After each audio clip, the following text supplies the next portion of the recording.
Um, shoot. I'm sorry. I just woke up from a pretty long nap earlier today, but yeah. But okay, let's get started. Hello, subscribers, patrons, fans, followers, supporters, and generally anyone who happens to stumble across my videos. Welcome to another edition of How to Art with Johnston Blackhorse. And hey, that's me. I'm Johnston Blackhorse. uh, don't be so enthusiastic, Blackhorse. Oh, man, what do you expect from me? I just woke up. Get off my back. But yeah, I went ahead, brewed myself some coffee, and started getting ready for this live stream. And hold on, there's someone I gotta notify. Live streaming now. Is there a link? There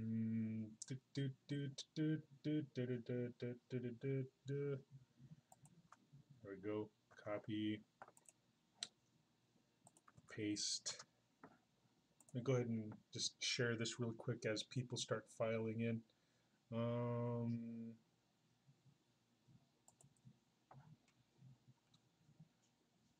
oh wait, did I mistitle this? I better not have. Uh, how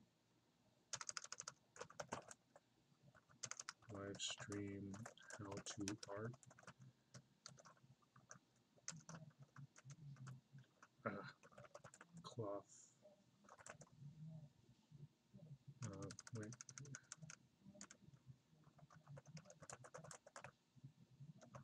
I can't remember what I titled this how to art. Oh, oh gosh. Oh gosh. Man. Fabric and clothing. I think that's what I titled it. But anyway, before I get started, I'd like to give a little shout out to the musical artists whom I utilize as background music for my channel.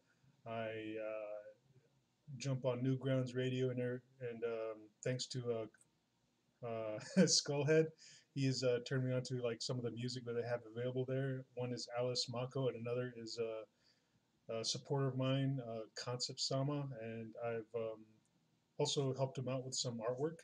And right now he's going through, well, I guess just getting his stuff started. But he's a pretty talented musician. His music is very surrealistic and just kind of like a venture in some sort of a mental dreamscape, and it's pretty nice to just put in the background, just focus in on your work. And his music is some of the music I'll be playing. So if you want to check out his stuff later, like I'll have his music like linked in the description section below. It'll link to his Newgrounds content, and also there'll be a link to his Patreon. So if you enjoy his music, like jump on his Patreon, and link to his YouTube channel. And he does a few Let's Plays and such. And um, on his channel, like you'll see some of the artwork that I helped him out with, or like that that oh, he's on right now. Uh, he says Fourcat is also very good. I might have to check that out. But is that Fourcat on Newgrounds? Just asking, and I'll look it up in a bit. But yeah, so like if you enjoy his music, check out his links and stuff. And if you like it a lot, like just consider supporting him in whatever, become his one of his patrons. And with that said, let's get started. Okay, let me find a song and just start playing from here.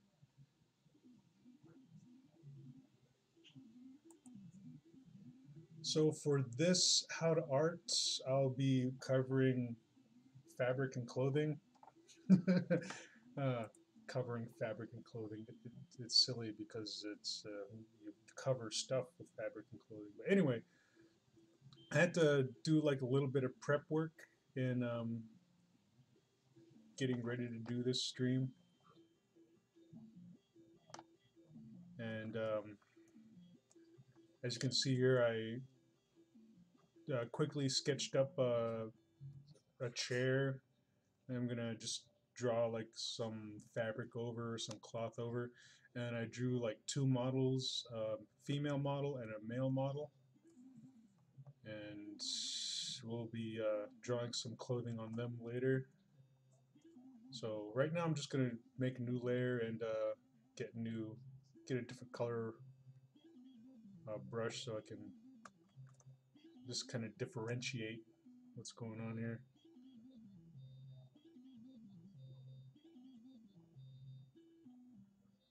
So all right, and how I taught myself how to draw fabric and clothing is well, I pulled up some reference for like draping cloth on Google image search, so we have that. But what really helped me out with learning how to draw like fabric or draping clothing or like just clothes in general, I would actually collect Vogue magazines. You know, those Vogue magazines are like really thick, but in that like there are just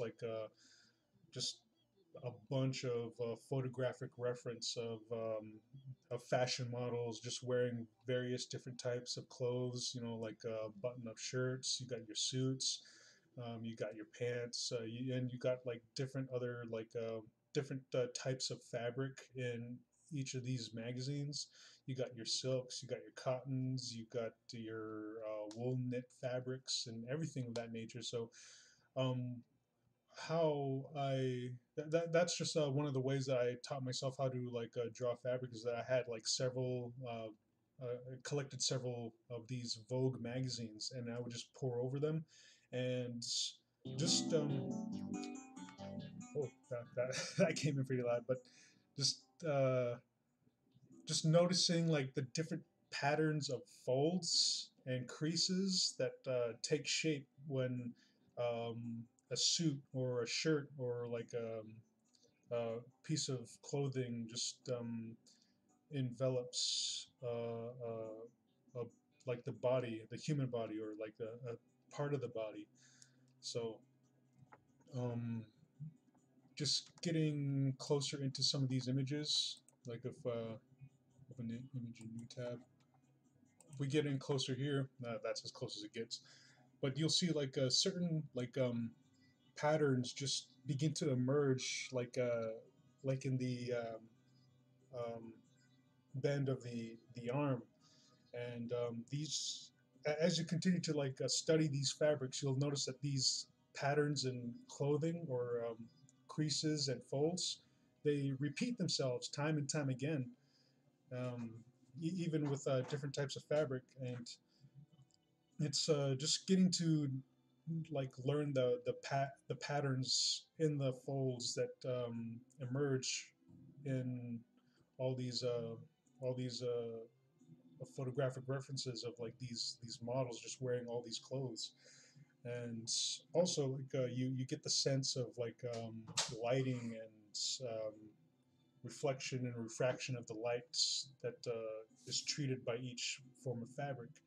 So like you have like this high sheen on this fabric here, so you get the sense that it's like made of some sort of either silk or just high grade quality like fabric that really like reflects the light source, and yeah, it gives off this like pretty shiny effect. Yet in other like fabrics like It's very glossy.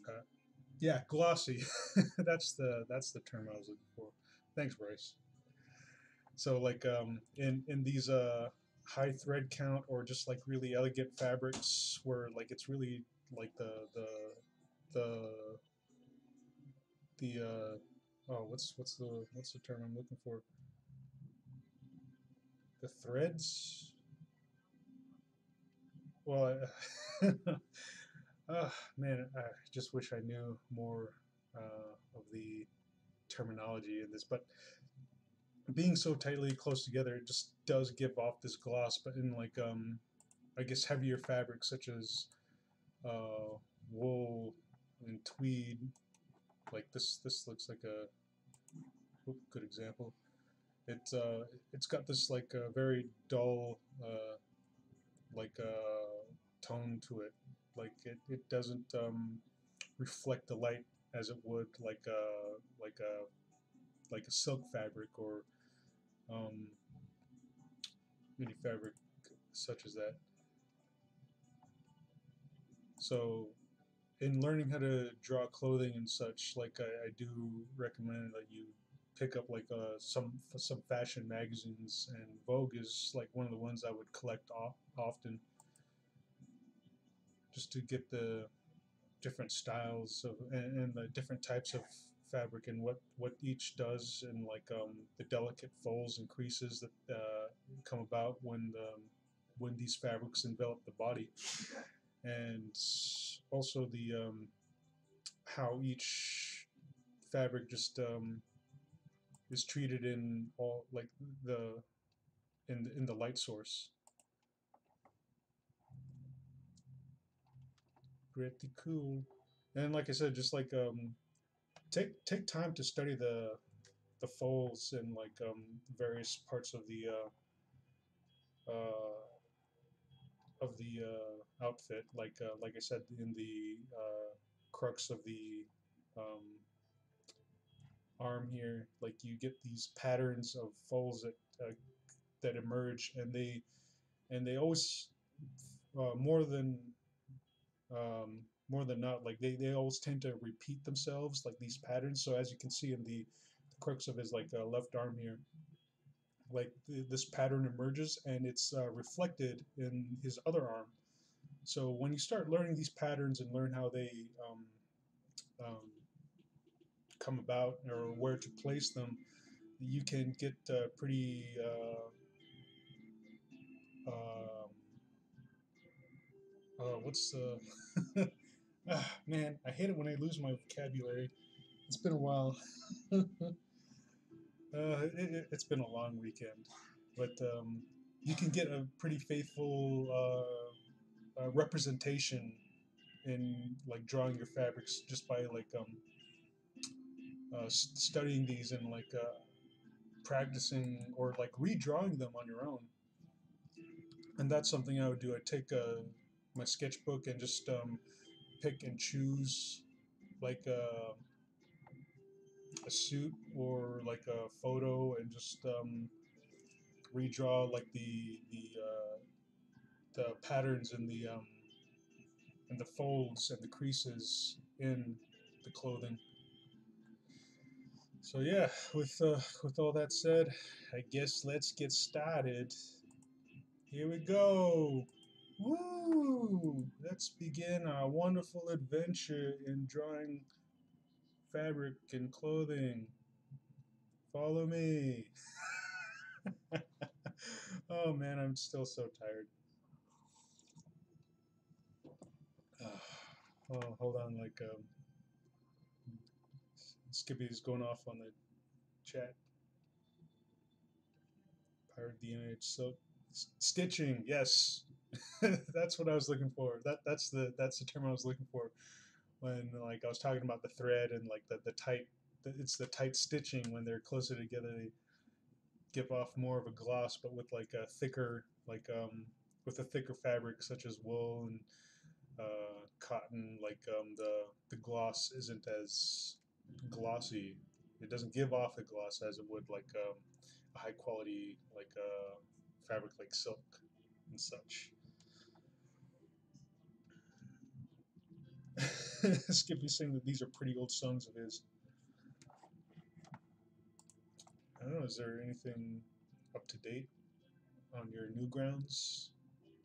Because that's where I am grabbing some of your stuff. You've got more up to date music elsewhere. I can pull that up.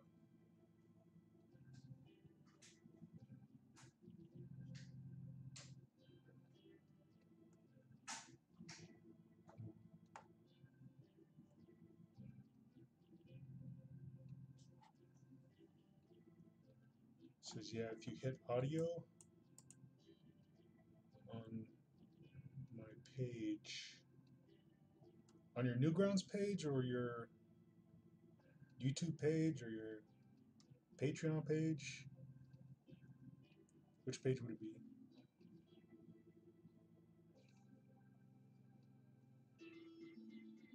Oh, okay, okay. I see. Let me find this real quick.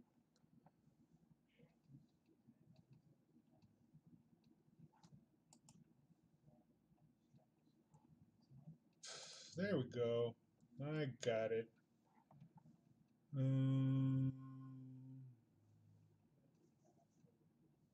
Audio. I think.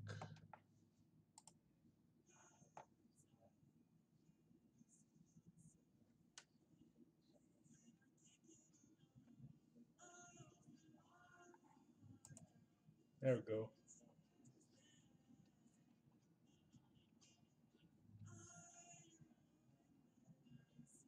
There we are. All right, let's get the show on the road after I take this nap. Ah, hell. All right. So first off, I'm gonna do like a draping fabric on this chair. Woo! That's loud. So I'm gonna look at some of this draping cloth and just take notes of like these look like other artistic studies of draping cloth, but like it's okay to reference other artists or just take note of like what other artists do with draping cloth. This looks like it was.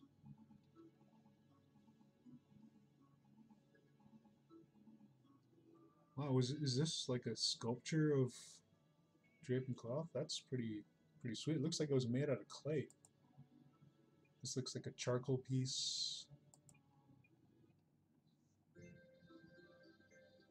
Looks like it was done in maybe a mix of graphite and charcoal.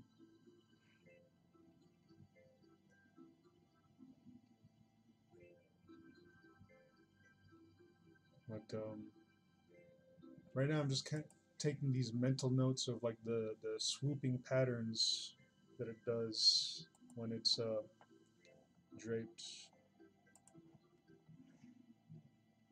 on something.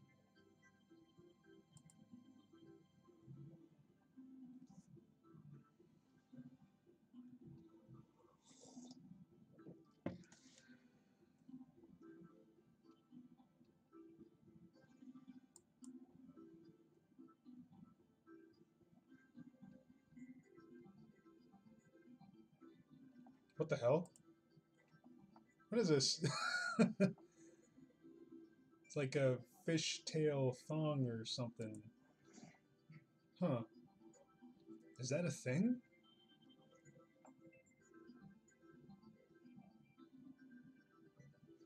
I wonder if they have like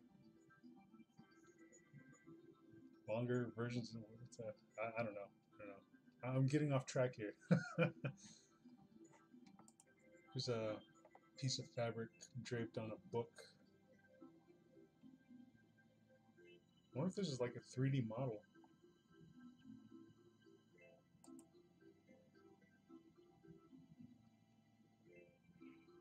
Yeah, I think these are. I wonder if these are 3D renderings on like fabric studies or something. There's another one. What is this? Wait, no. I just realized what that is. It's a banana hammock. how do I how do I get is that what that no, this I guess that's what that was. Yeah, that's how did I get banana hammocks when looking for draping cloth? That's wild. Okay. It took me a while. It took me a while to figure that out. I thought it was something else completely. But no, those were banana hammocks, and it was very, very awkward.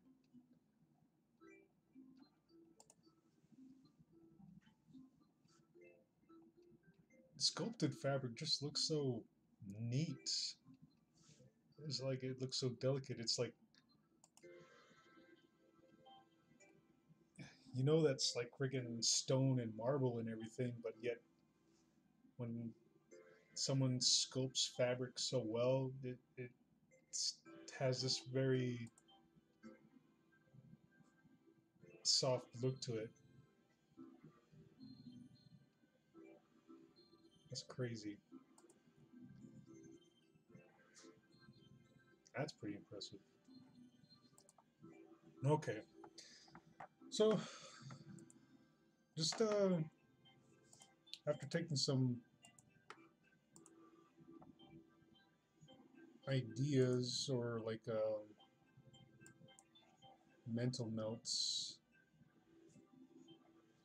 of this draping fabric and the banana hammocks, with the power of banana hammocks, we'll be able to um,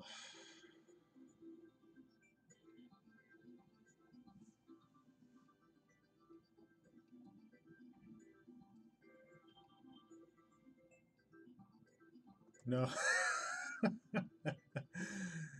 get that off of there. Okay.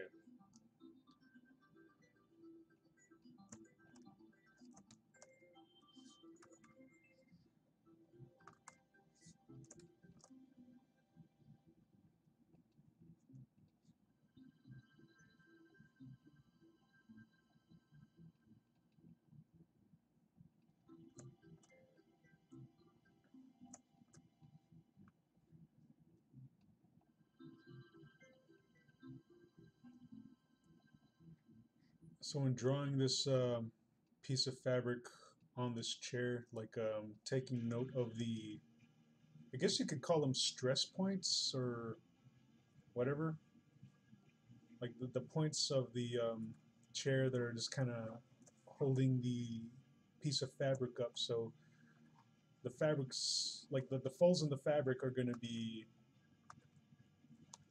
like centered in on these points. They're going to be pointing toward these points here.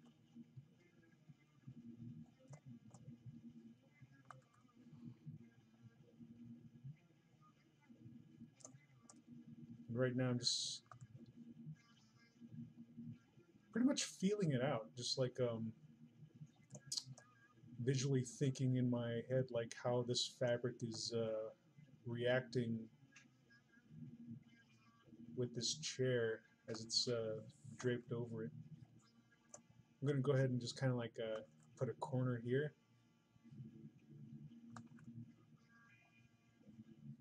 corner of the fabric right here, just as it's draped over.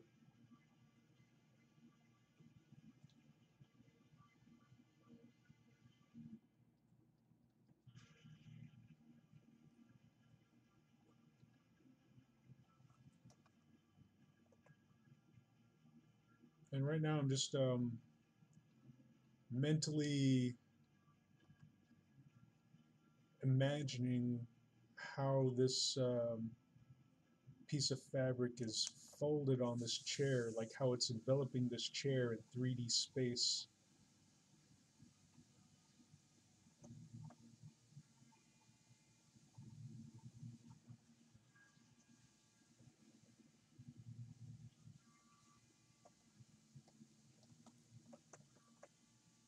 May like I'm gonna draw it all bunched up on the back here.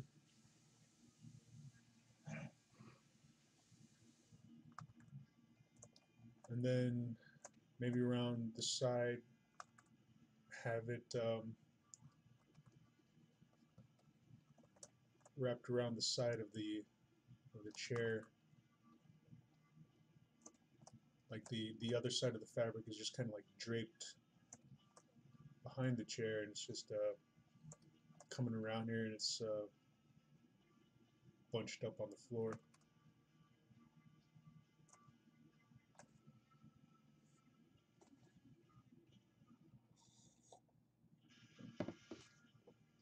God. We ran out of coffee last week. I had to buy some more. But yes, ugh, I love my coffee. The coffee's just so delicious. Oh my God. So I hope everyone's having a good Labor Day weekend. My Labor Day weekend was kind of a bust because I went to the DMV hoping to get a new ID, and I did check online to see if it would be opened. And yeah, all right, cool. My roommate's gonna go shoot some b-ball, but yeah, I did check online to see if that DMV was gonna be open. I didn't check the official website. It's probably something I should have done in hindsight, but all I did was check Google Maps, and Google Maps said it was going to be open. But due to the Labor Day weekend, these hours will probably be different than what are posted here. So I took that to mean like, ah, I guess it's open. It's probably going to be open later, maybe at like 9 or 10. So I'll just leave at 9.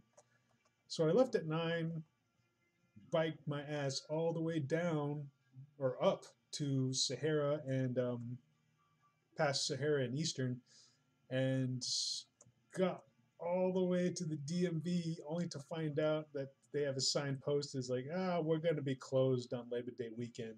Like, oh, or be closed on Labor Day.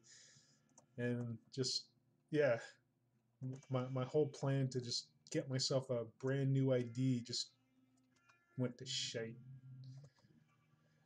So biked all the way back home, went to the grocery store, bought some more eggs with the money I was going to use to get a new ID, and also bought like a few other simple groceries, but also got myself a chocolate cream pie, like just a slice of chocolate cream pie, just to soothe my disappointment.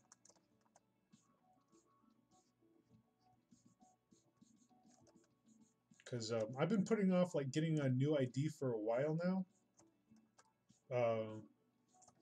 One for like money constraints, and two for time, because I'm just too busy drawing in order, to just too busy drawing, and don't have the time to waste at sitting around a DMV for hours on end. But today I was gonna get it done. I was gonna accomplish something today. I was gonna accomplish something like tangible, and and start reaping the benefits from it, because I have some Western Union money waiting for me in the Western Union services, but I can't get to it unless I have a valid ID. So on top of getting a new ID, I would have been able to more or less somewhat be reimbursed, I guess. Like spend $25 on getting a new license, getting that temporary piece of paper until the new one came in the mail, and I would have been able to pull out that Western Union money. And everything would have been right with the world, but no. So I'm hoping everyone else's Labor Day weekend or Labor Day Monday was a bit more fruitful than mine. So right now I have pretty much a decent enough sketch for like a fabric draped on a chair. So I'm wondering if I should just go ahead and ink this, digitally ink it.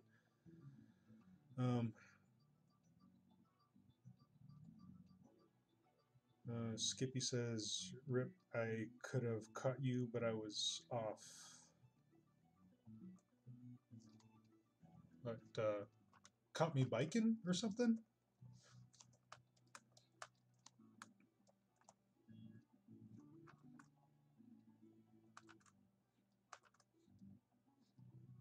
Oh. Let me make a new inking layer.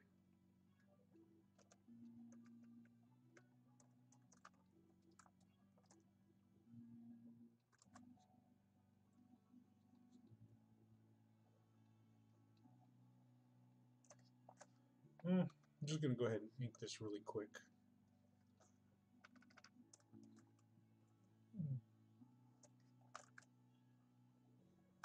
Doesn't have to be perfect.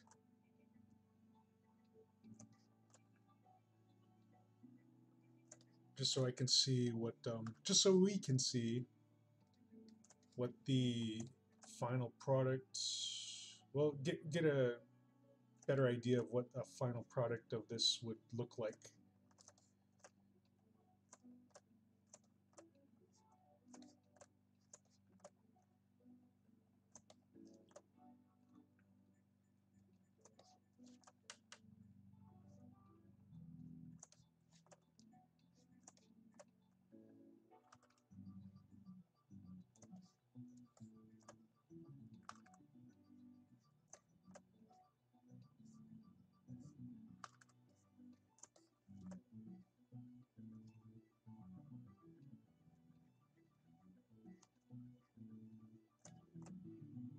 Do a little bit of cross hatching every now and then.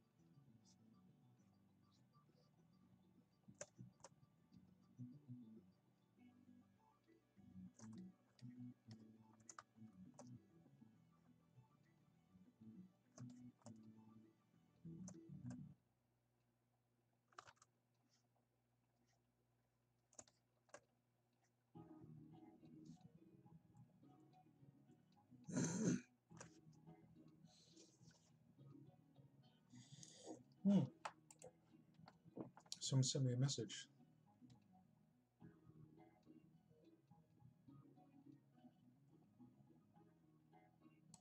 Oh, Concept Sama sent me a link to his SoundCloud.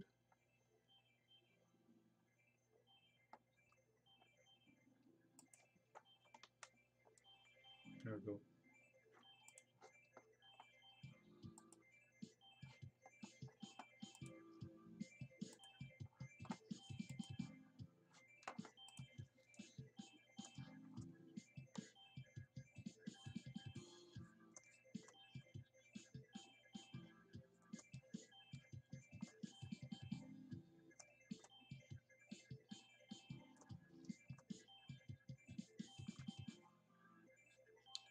Pretty cool.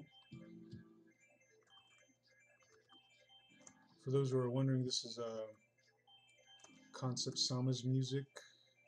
Like I said, it was it's pretty surreal, inviting you to a mental dreamscape of auditory delight.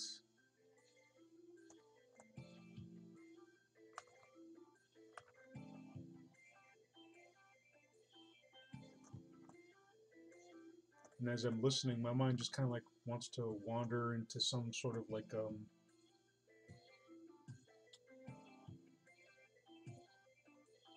visual adventure, just picturing like some sort of story to go along with the audio. That's pretty cool.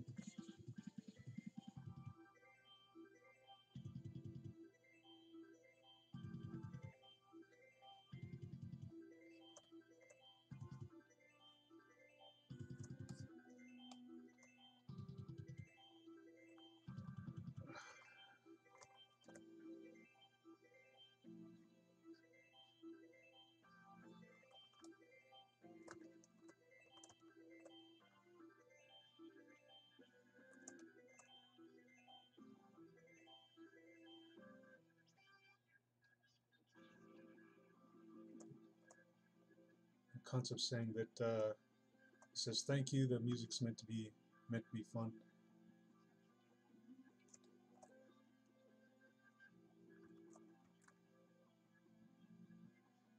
It just like listening to this music reminds me of the work I did on uh, Porter Robinson project.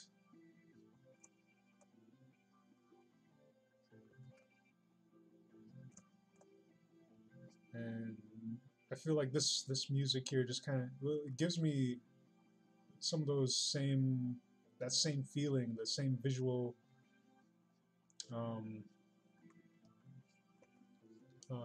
visual ideas like utilized in like a lot of the animations that were made for that Porter Robinson project.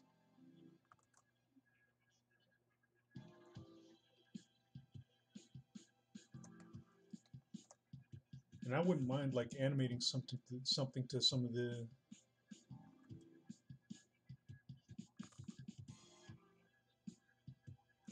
the audio. Sorry, I'm just focused on inking this. You know what? I'm putting too much effort into this inking. I should just like friggin'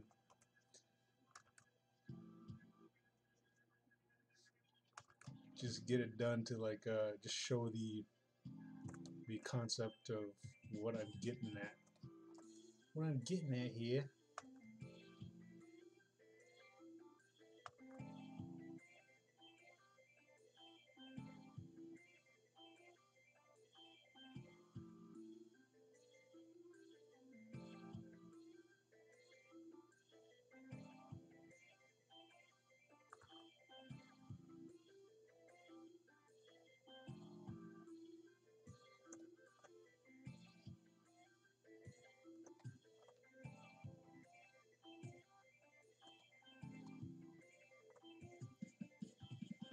Oh, Scooby's asking me what did I make art for? It's called the Porter Robinson project. Well, that's what I named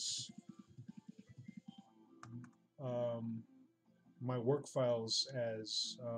But you can just find it if you look for Porter Robinson. And let me see if I can just look it up real quick. Some of my work can actually be seen in the Porter Robinson trailer.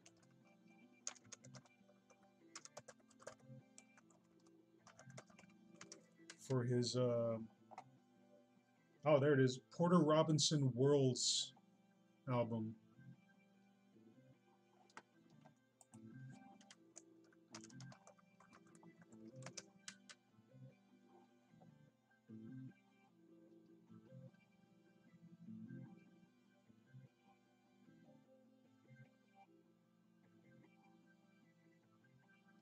Hold on, let me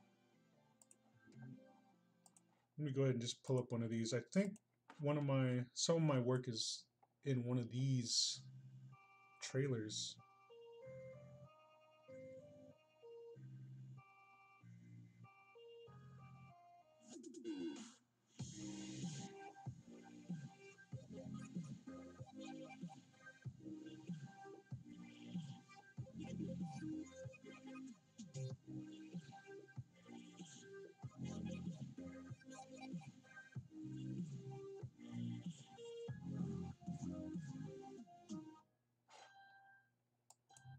Nope, not that one.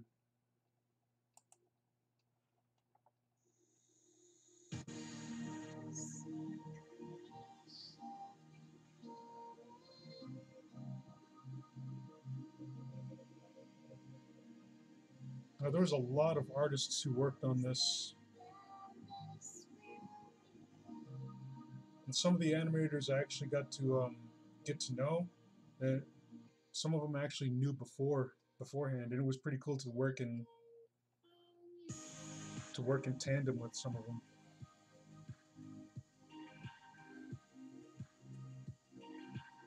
Ah, damn it. Well, there's a trailer of the World's Tour somewhere, which shows a few snippets of the animation I worked on, and if you see it, it's just like these two kids just flying through the sky, and they're just kind of like doing all these flying maneuvers around each other in the clouds, and it was like a pretty fun scene to work on. And from what I heard from my animation supervisor, like Robinson said that was probably like one of his more favorite scenes that came out at that time. And I thought that was pretty cool. Got some pretty decent props on that. But I was working on a very like minimal like laptop with a bootleg program, and I, there was so much more I wish I could have done, but I was so limited. And I wanted to compile like the animation myself, but I didn't quite have the assets to do so. And like some of the other animators I was working side by side with, like their animation scenes were like all complete because they had the necessary programs to compile all of their shots together. And for me, I only had like a bootleg version of Photoshop at the time, and just like animating frame by frame. And I was unable to compile all of my shots together, so I'd have to hand it off to my supervisor and just let him just figure it all out. It sucked because I felt so inept at completing my shots because I just didn't have the appropriate um, files or programs to do so. Did I use that term correctly? Sometimes I use words and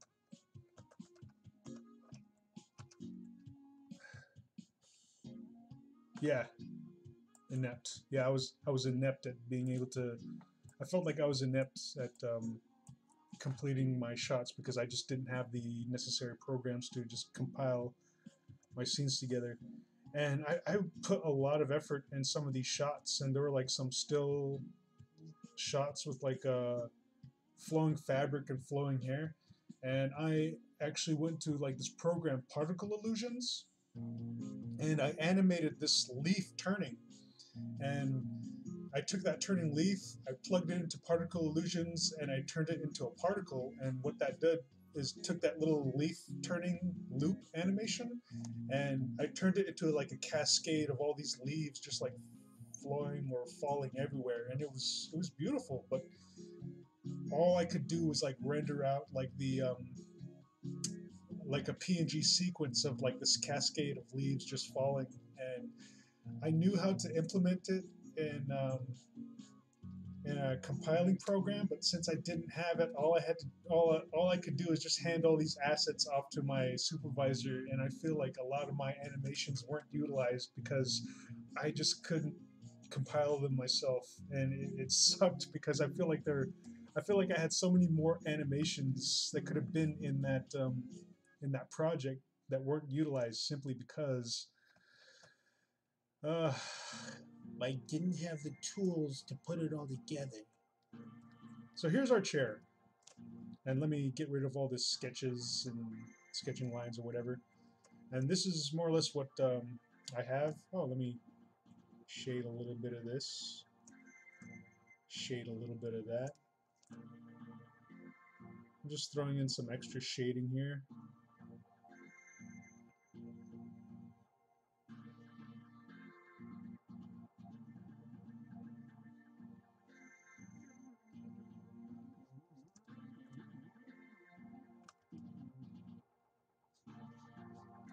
Just really quick, rough cross hatching and such. But yeah, there we go.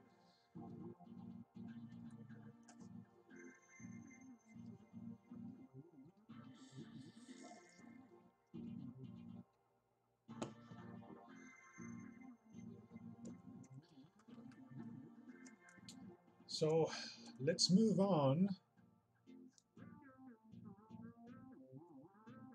and start dressing our figures here.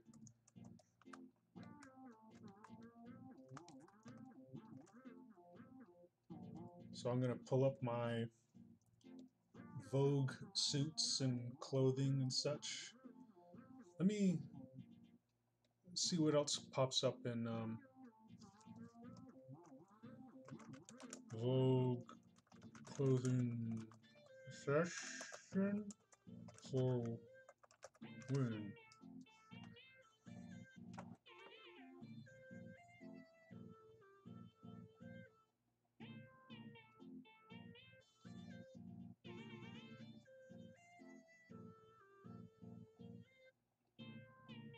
Hmm.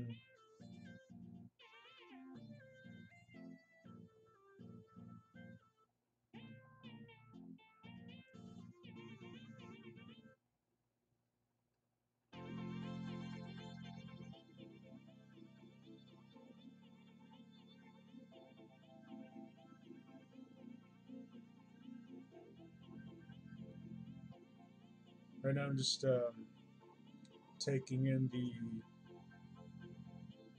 various fashions that I'm seeing here and just mentally trying to think of what I want this female figure to be wearing.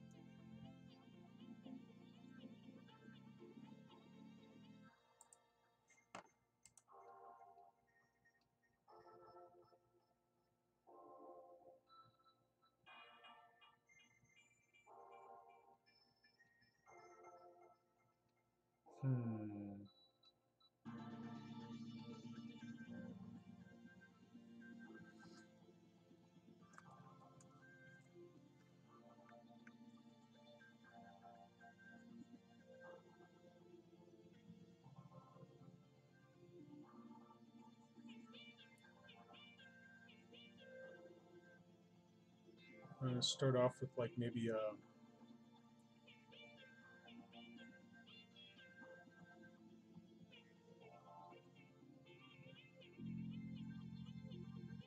scarf of some sort, but also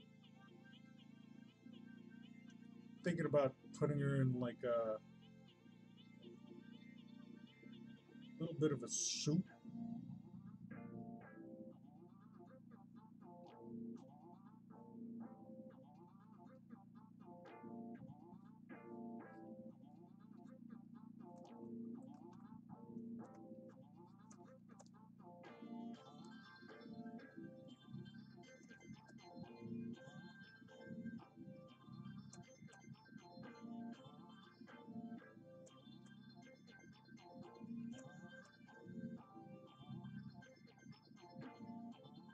And again, like we did the with the corners of the chair, like keep in mind like the stress points that are going to be straining against the fabric. So for the breasts here, like these stress points are going to be coming from the edge or the corner of the breast shape that we have here. And same thing for this breast here. So I'm gonna like mentally like pinpoint where like the corner or the edge of the breast is here, or like the tip of it, and just drape this fabric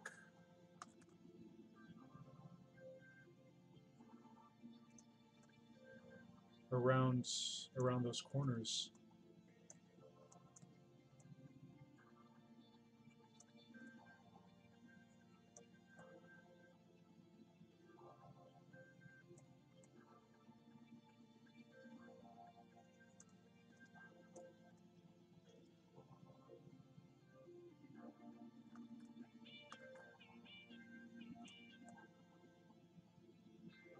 And as I draw like a somewhat of a jacket over this side, these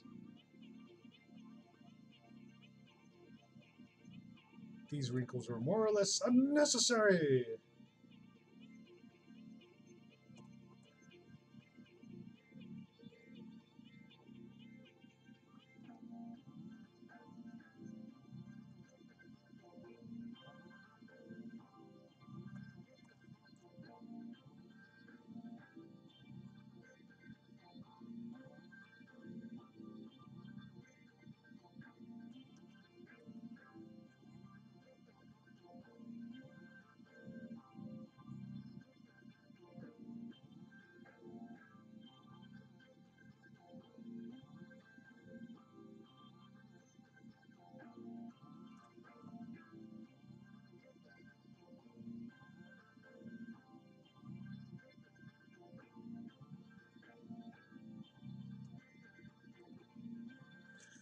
So let me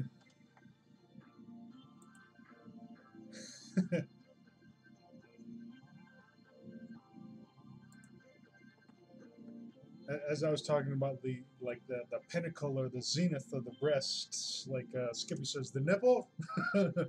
Well, yes, the nipple. I guess that trying to avoid such terms to strain propriety and such. Here's me trying to strain propriety when I was like bringing up close-up shots of banana hammocks and such, but I didn't know they were banana hammocks. But I'm bringing this back to this suit, these suits and such, just to like show the wrinkles that um, come about from the crux of the arm here. And as you can see, they're like, oh shit.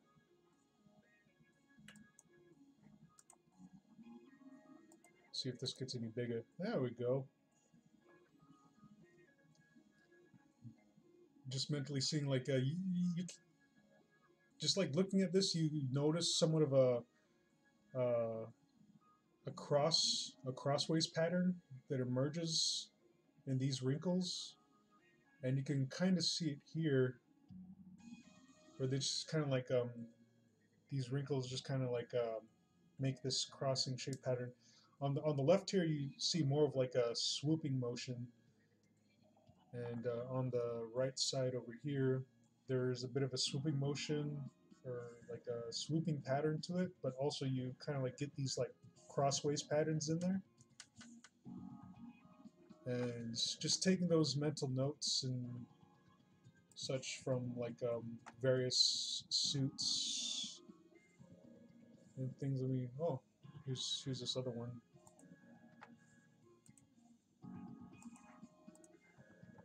So as you can see here, like there is definitely like somewhere like a crossways pattern in the crux of the arm here in this suit. And this is what I talked about earlier, when like you look at various like reference of clothing and such, you like begin to see like these patterns in wrinkles and fabric repeat themselves a lot of the time. So just bearing in mind like how these patterns are formed and where they are more appropriate, you can get a good idea of like where to put some of these like folding patterns into different areas of the clothing. So keeping all that in mind,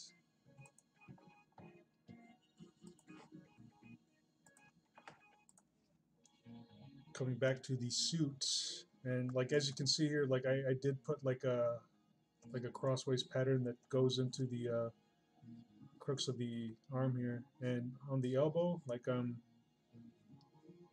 put a few like corner wrinkles that just radiate from that stress point there. And here on the arm,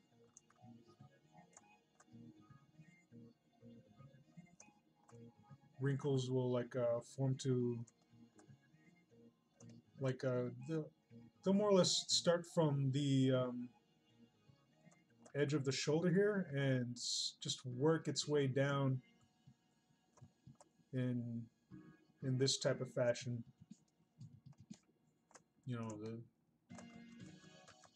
in that way.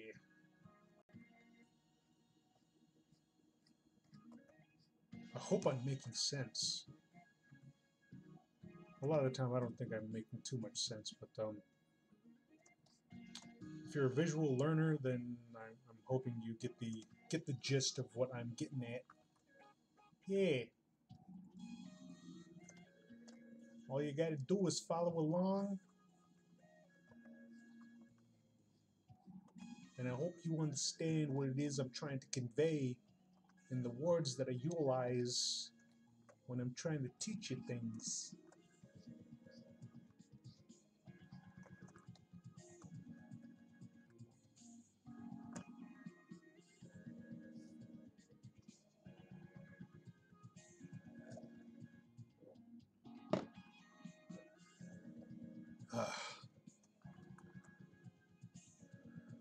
Oh, there we go.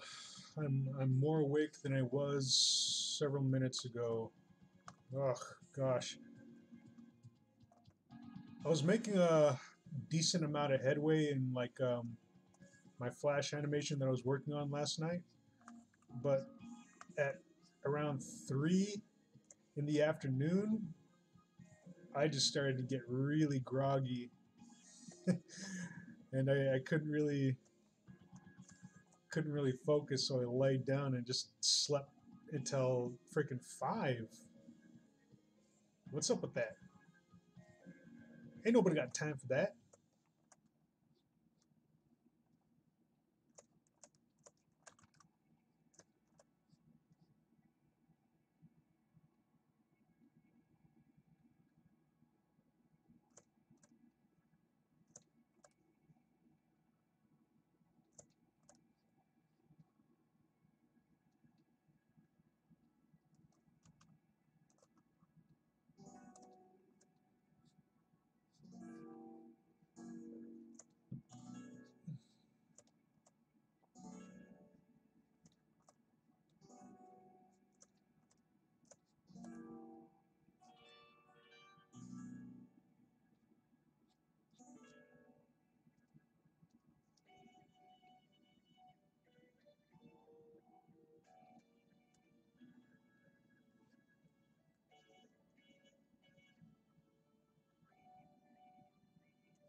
Hmm.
Oh.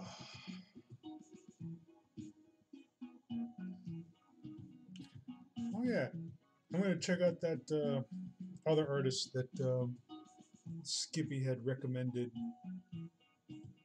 This artist known as 4Cat. Am I able to find 4Cat on Newgrounds? Let me check.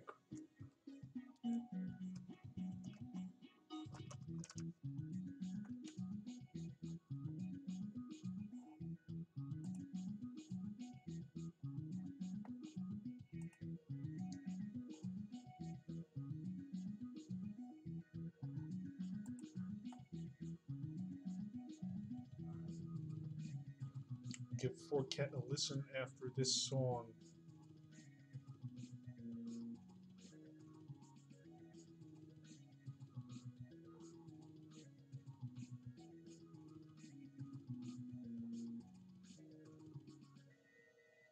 Oh, we only have 2 more songs in this album. Okay, I'll just let it play out and then get to it.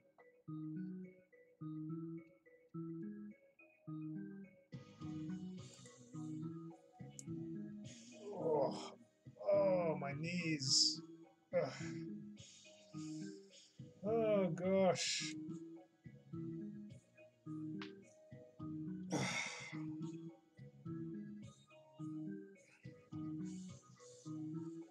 Oh.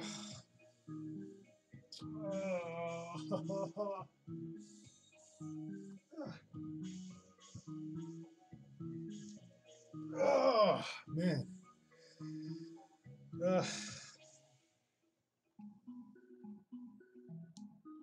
Oh, for those who are wondering, I doubt it, but like just letting you know, I'm not actually sitting in a chair or anything like that. I'm sitting on an ottoman because it's comfy and cozy, and I sit here and draw at my laptop for hours on end, sitting cross-legged or Indian style or me style. And if I sit here too long and try to stretch my legs, my knees are just so they're so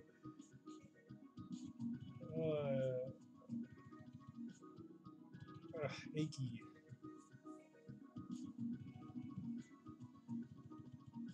Native Americans is what Skippy's saying.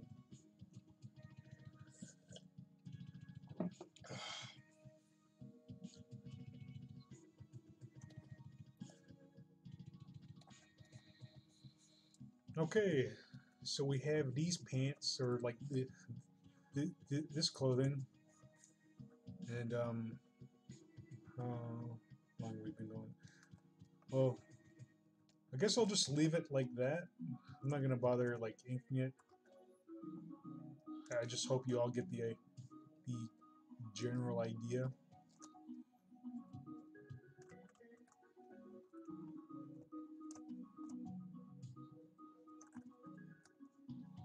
And I'm gonna go ahead and start clothing this guy.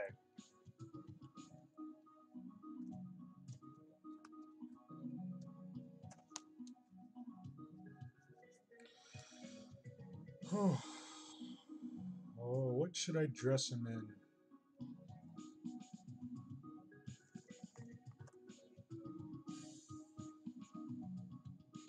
Banana hammock.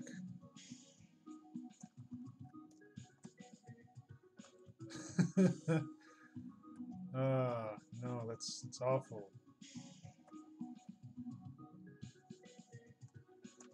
Okay, how to dress this guy?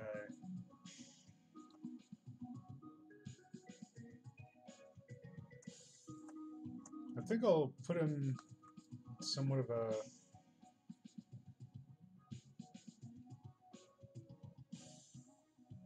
somewhat of a jacket.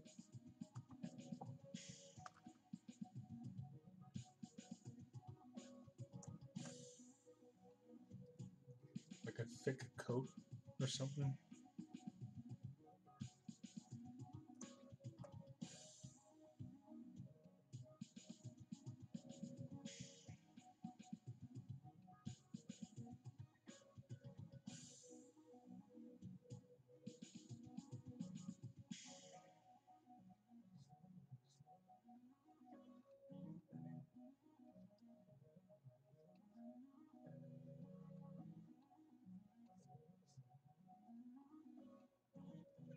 With a hoodie. Yeah.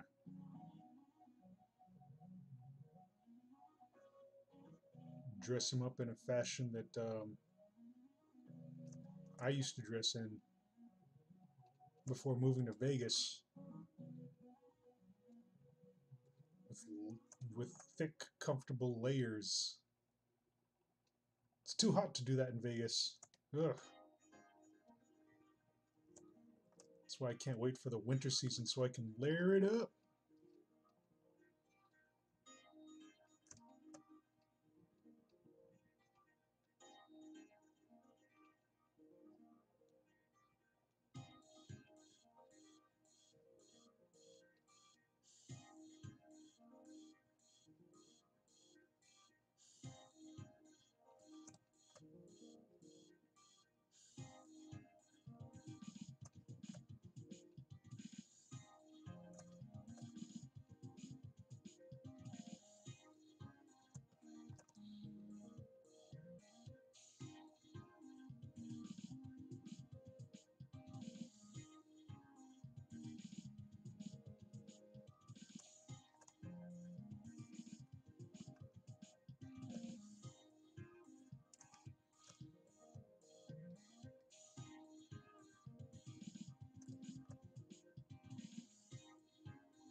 And toward the end of the stream, I'll go ahead and like preview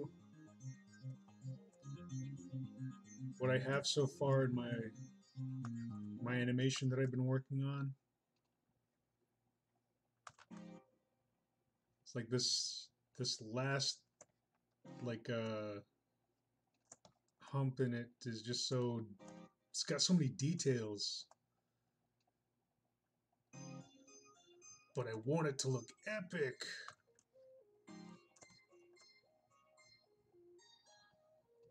I want it to look plus ultra. Oh god. Black Horse, don't use anime references. That just sounds so lame. Like, what are you, a weeaboo? Weeaboo? I can't even pronounce that phrase correctly. Don't ever do that again. I'm sorry. Yeah, I've been catching up with My Hero Academia on Hulu, and I've just been watching the dubbed version because I don't have time for subtitles, which is why I haven't been able to catch up with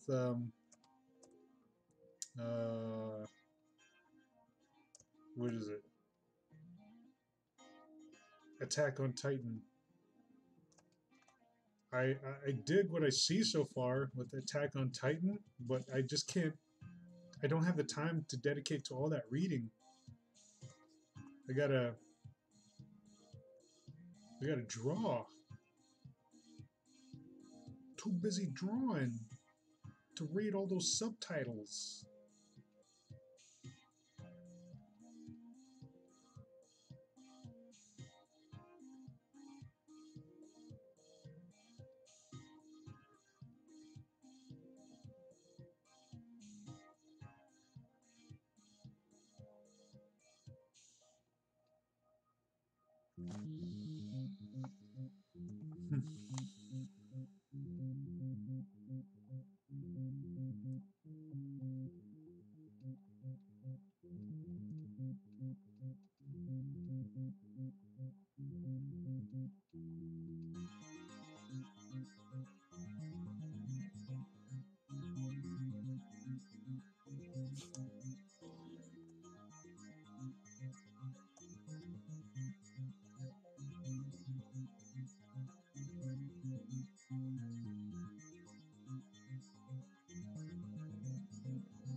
Skippy's saying some nonsense. Where did that come from? Skippy's charging up for his ultimate attack. I gotta use my secret ultimate technique. Super Ultra X Supreme Hyper Plus Omega Barrier. Shoot, I can't even finish it. Super Ultra X Supreme Hyper Plus Omega Barrier. I keep messing up on that part. Super Ultra X Supreme Hyper Plus Omega Beta Booty Blaster.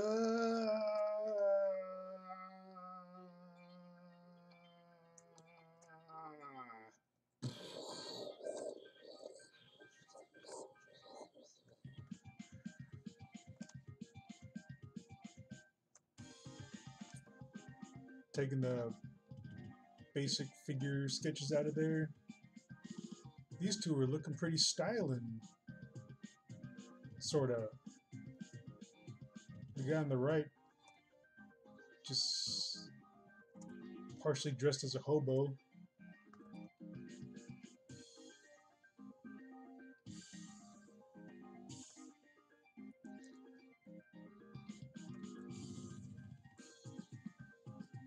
I'm gonna go ahead and give him like a wool knit beanie.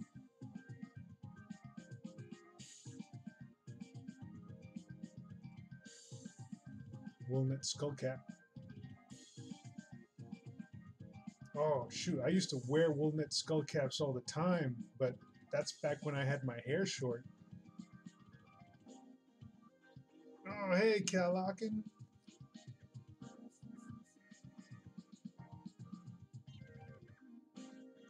Cal, what's with the long face, Cal Larkin? Doing okay?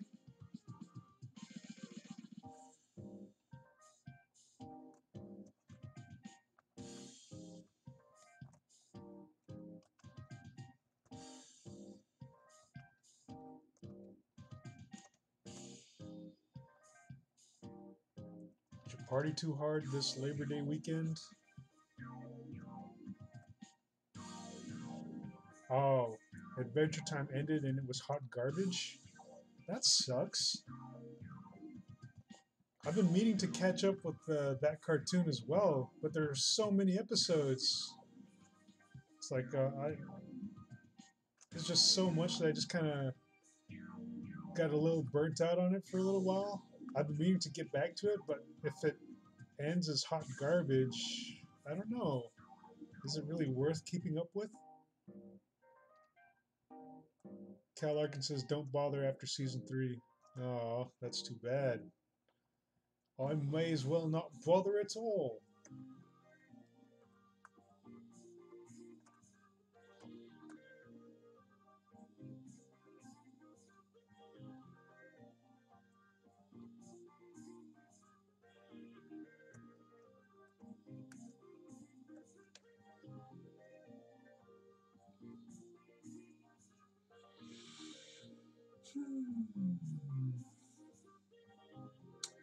I was wanting to check out the Ice King and Marcial story arc, but now I just don't know. I just don't know now. You know what? I think I will go ahead and like ink some of this. Maybe not too much of it, but I don't know. I just kind of have a slight want to detail these characters a bit because it looks like we may have a little bit of character development here. I don't know. They just seem like some pretty interesting figures.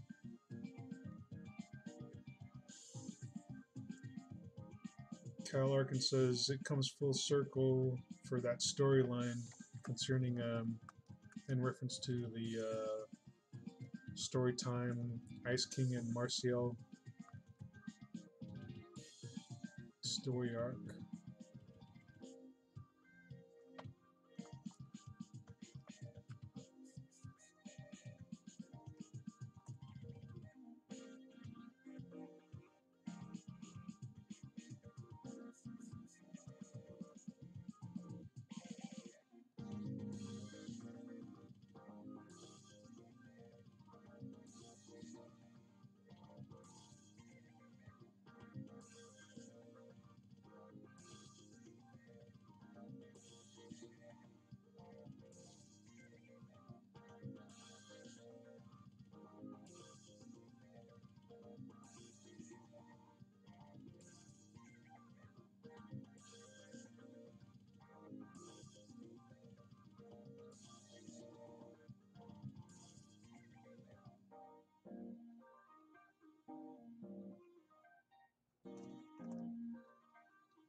Is that story arc in season 3?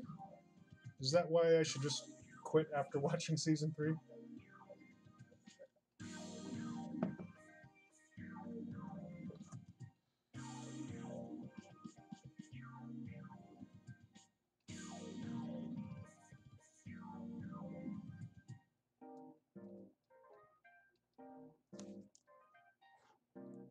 Oh.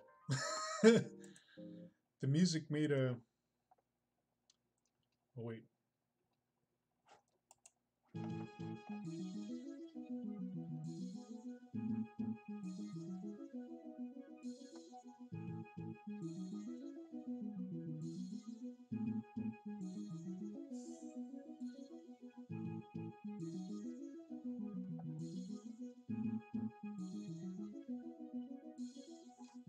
Is that it? No.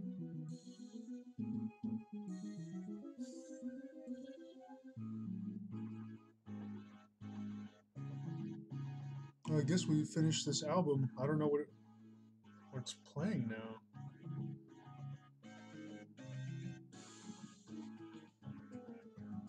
But Concept Sama sent me a link to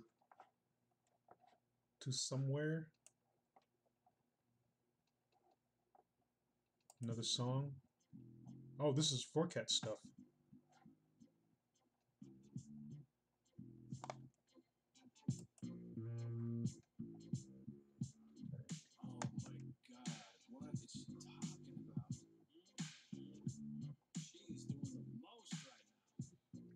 Cal Larkin's telling me to stop watching when Rebecca Sugar takes control. And now he's asking, well, anyway, what's on the docket today? Oh, today's just how to art. And we covered how to draw fabric and clothing. And right now, well, right here was like a little tutorial on how to draw fabric, and I drew like a piece of cloth draped over a chair and sketched some clothing on these base models, and now I'm just going to go through and ink it a little bit.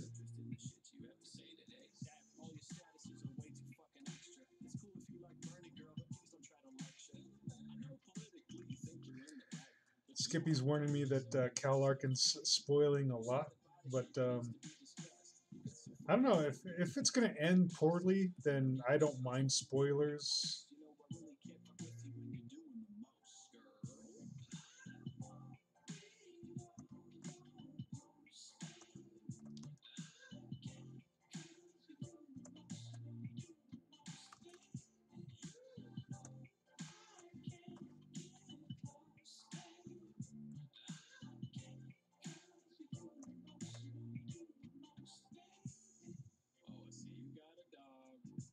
But I don't even know if I'm gonna take the time to really actually check it out because like Adventure Time is just one of those cartoons that has just so many episodes in it.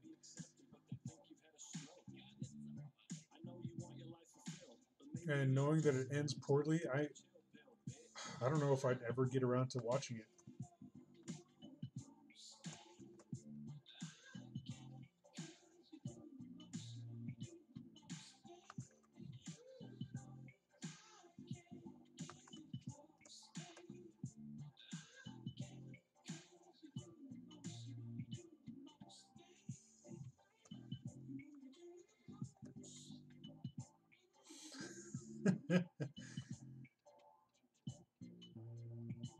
Skip says, I don't know, man. They said Infinity War ended poorly, but if they beat.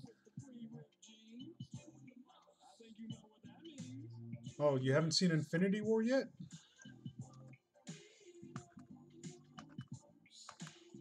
Personally, I felt it ended the way it needed to end for now.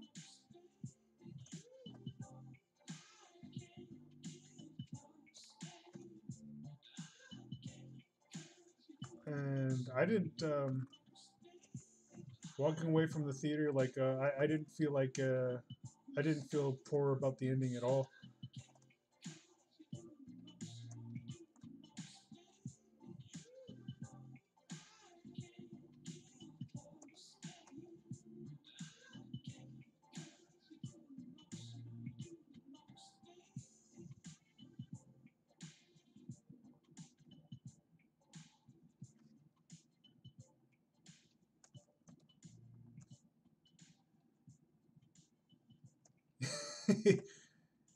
Yes, seems like my company here really enjoyed the ending of Infinity War. Yeah, I liked it. Like I talked about it in a previous uh, live stream where it just felt like I felt like this totality. Like when they started rolling the credits, it's like, holy cow, is that how it ended? Like, oh my god. And I find myself siding with Thanos. It's like, yeah, you know what? Thanos is right. Good for you, Thanos. Came at a pretty steep price, but you accomplished what you set out to do. But just seeing the whole setup for the next superhero to come along, and just looking forward to how they like wrap it all up.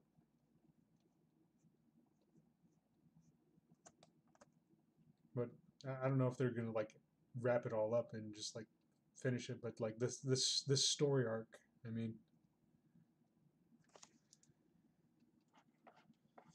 let's see.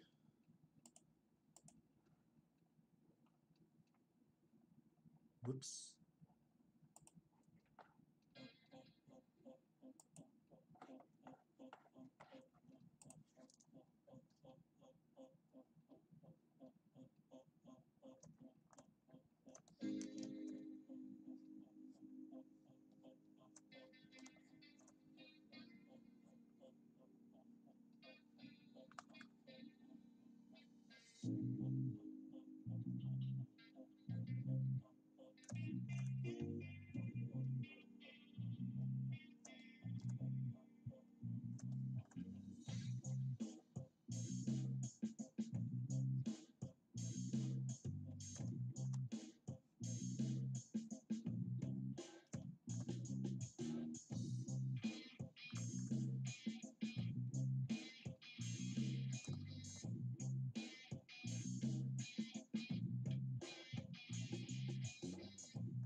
Skippy's saying he could have just made all resources infinite. No, no. You still have the problem with overpopulation. Like you're gonna run out of space on each one of these planets. which would then just bring more conflict. You gotta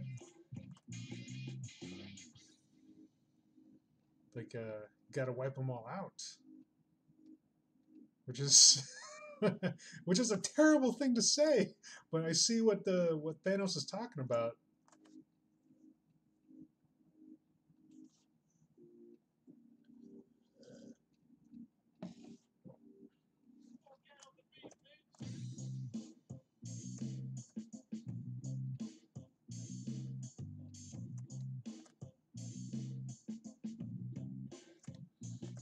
When Skippy's saying he has the Mind Stone, he could create any solution. But to that is like in utilizing the Mind Stone to just like make people, just like force people to like live in harmony together. It's like you take away free will, and then you get it just kind of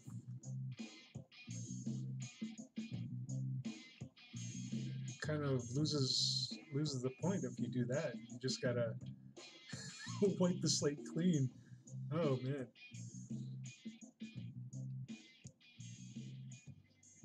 S2 Peter says, "Fuh, you're good. Welcome to the chat, S2 Peter. I don't think I've ever seen you here, but yeah, thank you. Thank you very much."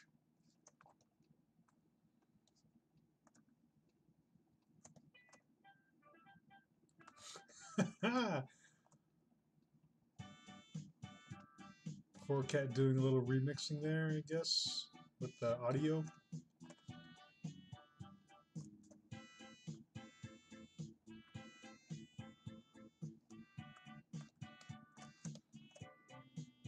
As Peter says, "Man, my art sucks." Well, I hope my videos are able to help you out in improving your artwork skills. I don't know how good of a teacher I am in these live streams and these how to art videos, but I hope you are able to garner some sort of useful information and techniques from anything I might be able to impart onto you.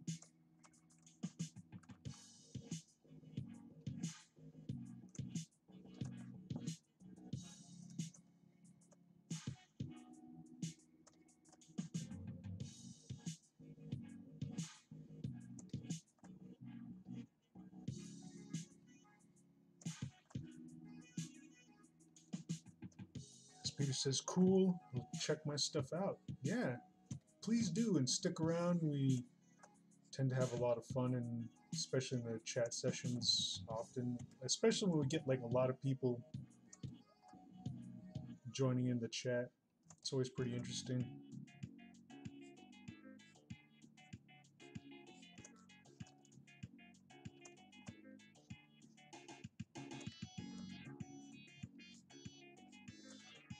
What time is it? Oh, 1:30. Or we've been it's not 1:30, it's I've been at this for an hour and 30 minutes. Excuse me.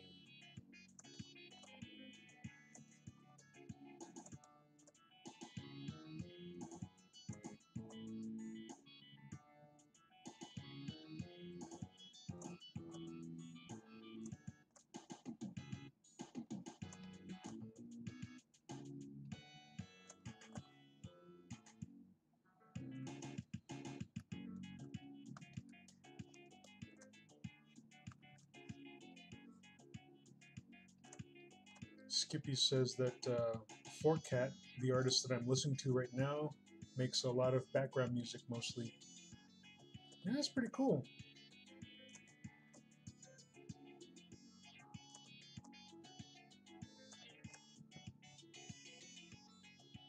Esther Peters asking what's BGM. BGM is background music. Yeah. Oh, Skippy was answering that question as I was answering it too. Got answers flying in from everywhere. That's crazy.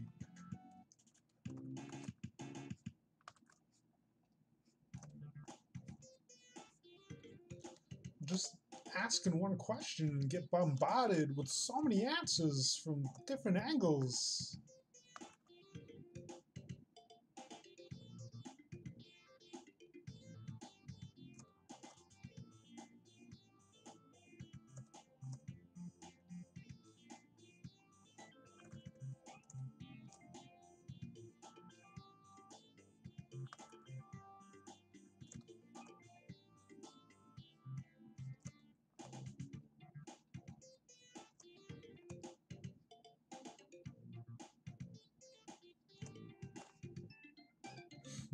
Battleground music, nice.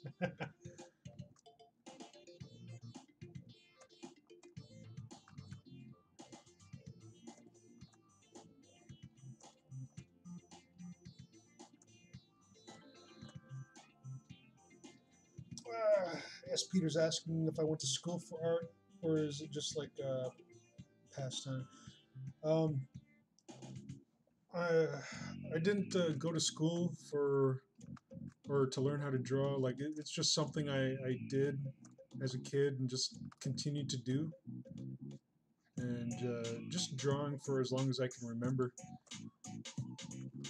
And I did go to a 2-year college to learn animation, but that college was junk. So I'm more or less self-taught in animation as well. If there's one good thing that came out of that going to college for animation, it it allowed me to familiarize myself with the programs needed in order to animate, and it allowed me time to practice with these tools and also get to know like other artists and such and just network a bit. But other than that, like college was a complete waste of time. And in retrospect, if I had only waited like a couple more years for the technology and internet to be like more readily accessible and affordable, I could have just done this at home. So yeah, college isn't really necessary in this type of field. It's like it's just as long as you have the time to dedicate to it and enough funds to uh, purchase the Adobe Cloud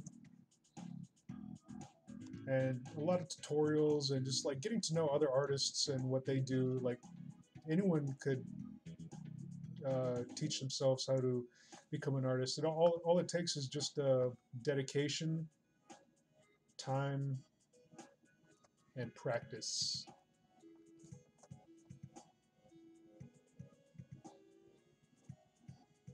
If I knew then what I knew now concerning like technology and connectivity and all this stuff, I would have saved a lot of money on tuition. Because yes, it was a freaking waste going to this 2-year college, but it doesn't even exist anymore. They got sued out of existence. But anyway, yeah, like for the most part, I am self-taught. Um, let's see, like there's a lot of going on in the chat right now. Let me catch up with the chat a little bit. Um, did you go to school for art or just like a pastime? Skippy says, sad dog music. Holy snap, it's windy all of a sudden. Yeah, I just heard the wind whip up.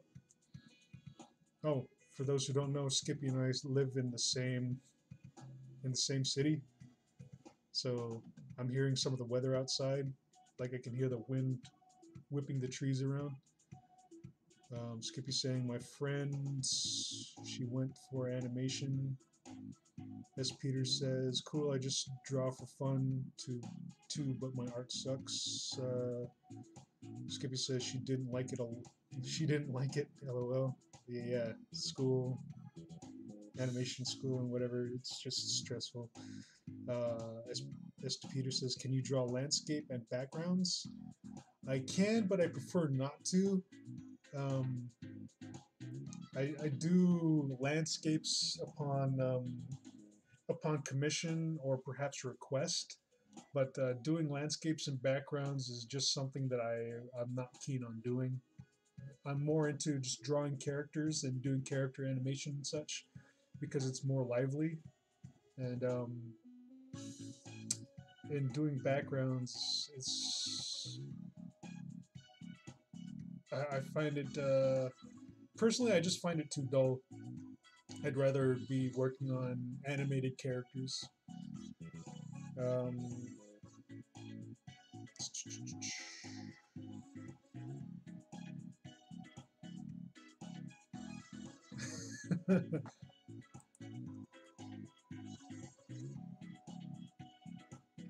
Skippy saying if he was Thanos, he'd go for the Money Stone right now.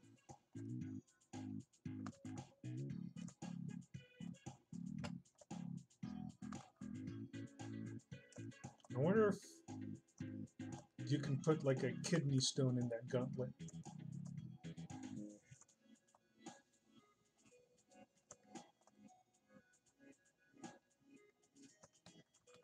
The Infinity Kidney Stone.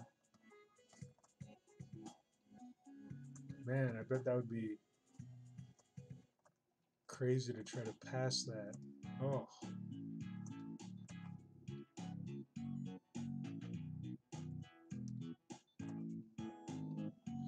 Cal Larkin says they thought job placement for game design was FedEx, Kinko's, or UPS.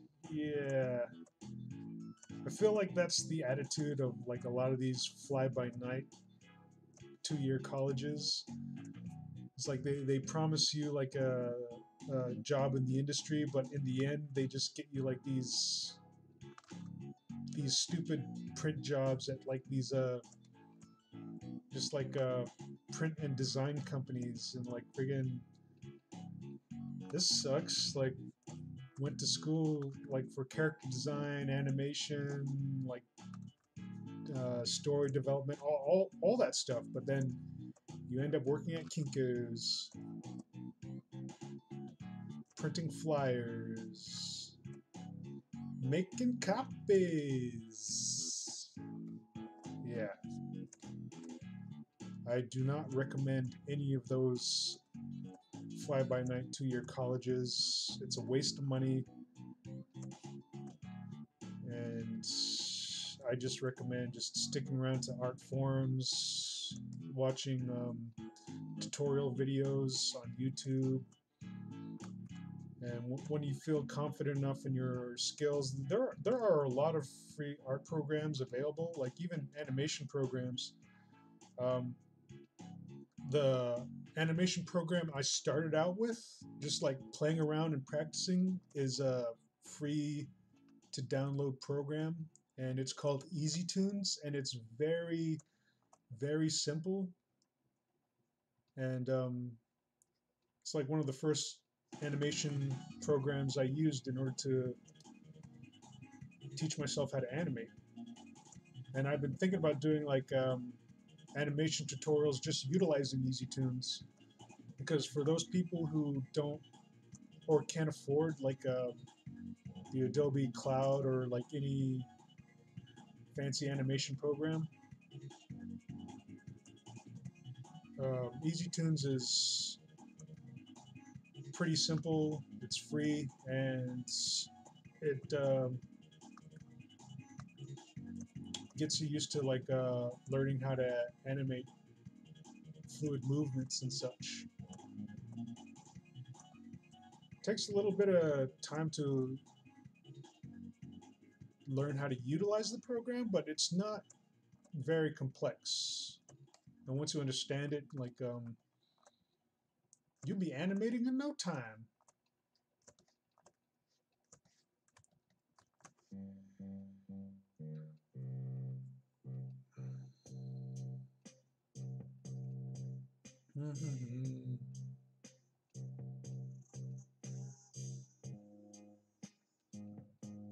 Esther Peters asking, did I study anatomy? Like in college, you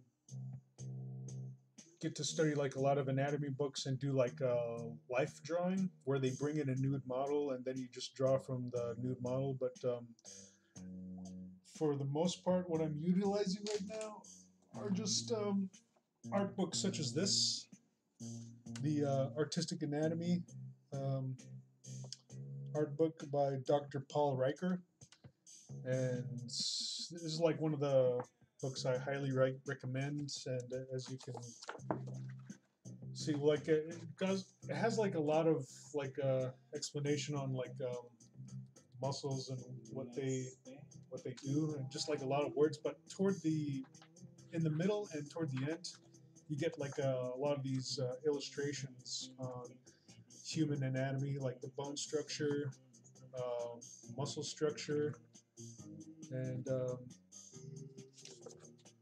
other illustrations such as this. And this is like probably one of the best books you can get, and I always like reference this book.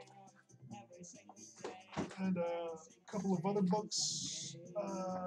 Where's my other one?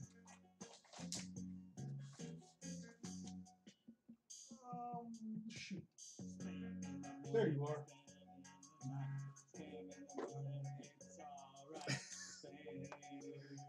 The song about spam. But the Atlas of Human Anatomy for the Artist by Stephen Rogers Peck is also a pretty good book. And again, it just has like a lot of illustrations. Forecat, why are you singing about spam?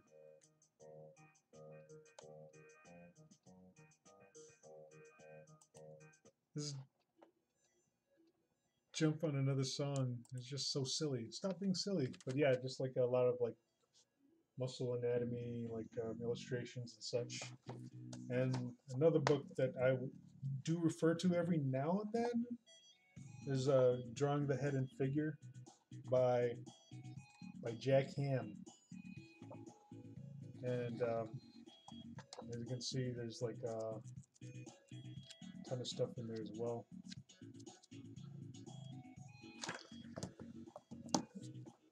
And other than that, I also collect a lot of these like muscle magazines and swimsuit magazines, and we'll refer to these because like having illustrated anatomy books is fine, but it also helps to have like on hand like photographic reference of muscle and anatomy and just like seeing it in action and such.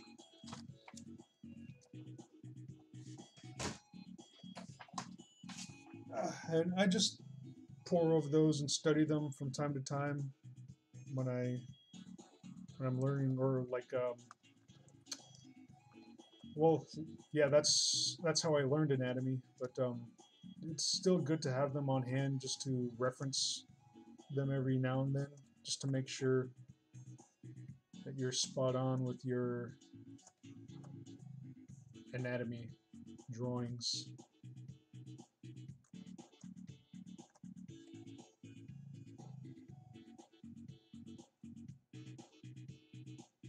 Oh, the books. Let me go ahead and just like type them out. Oh shoot.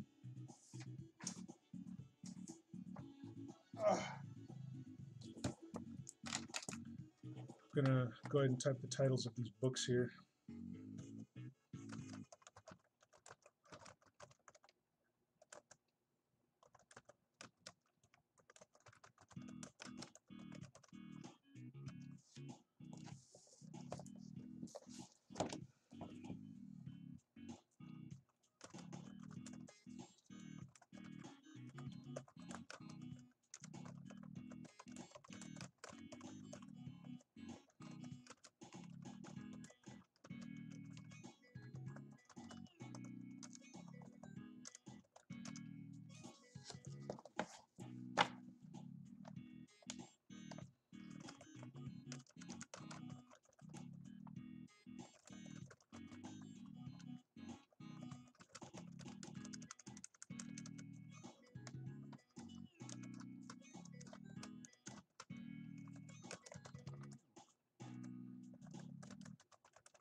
There we go.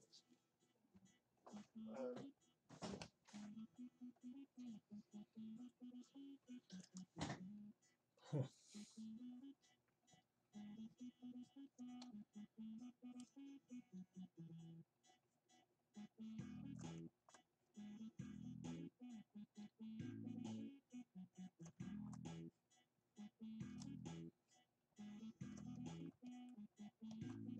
You're welcome, Estepida.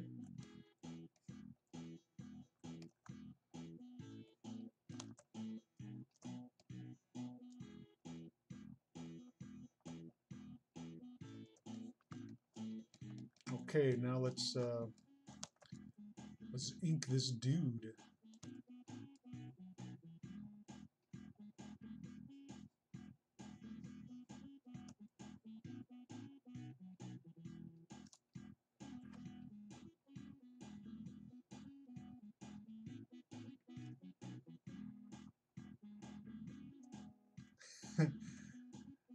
Estepida has to go. His phone is at 1%. He's asking me to stay up. Like, yeah, I'll stick around a while longer.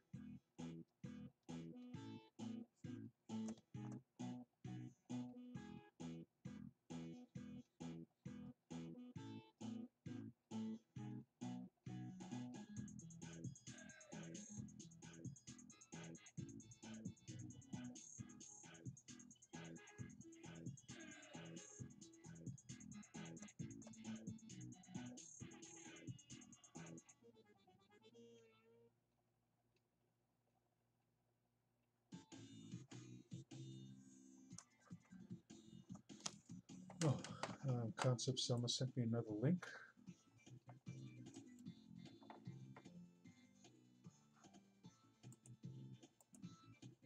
Let me pause this.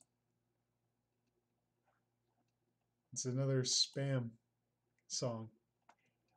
Title: All I Do Is Spam. You know, all I do is spam the audio portal. So I thought I would just give you another helping of spam. Yeah, that's all I fucking do, you know. I just shit all over the audio portal with shitty music. Nobody likes my music. I should just fucking kill myself. Oh. Estepida says, lol. Nah, man, stay up as in keep up the good work. Oh, definitely. Will do. What you wanna eat now, baby? Do you wanna cut up lamb? Sorry, but I just can't do that because all I do is spam. I know that you're really hungry. Do you want green eggs and ham? Sorry, but I just can't do that because all I do is spam. Spam, spam, spam, spam. All I do is spam. Cal Larkin's asking me if I'm drawing Tim Pool. Who's Tim Pool? I gotta look him up now.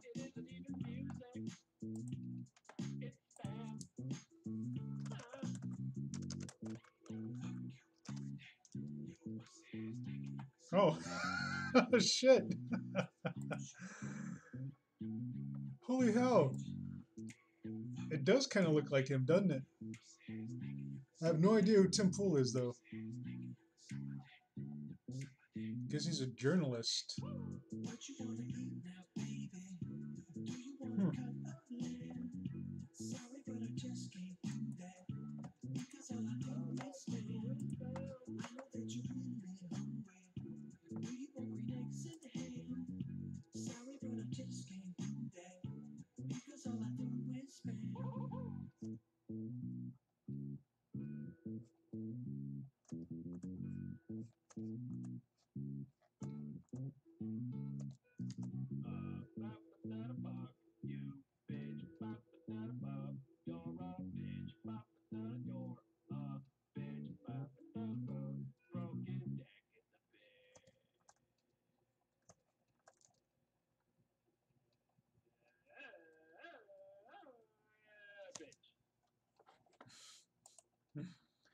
All he does is spam.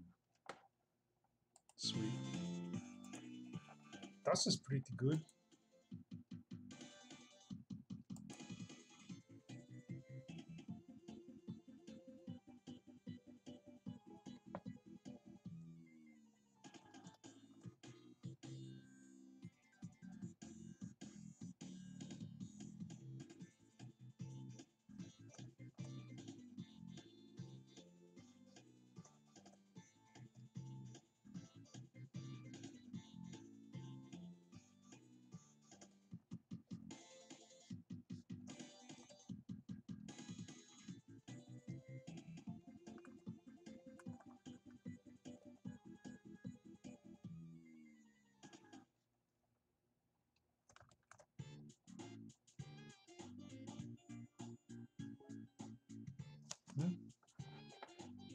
Got another message.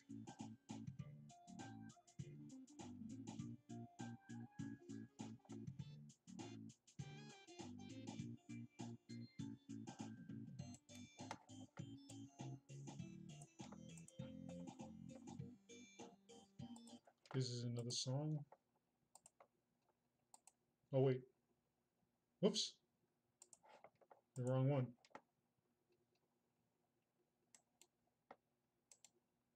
This one.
Have I ever done graffiti art?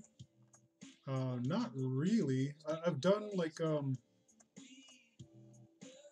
I've drawn some font. I I guess that could be akin to tagging, but nothing like super graphical or anything.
S. Peter's asking like letters you know.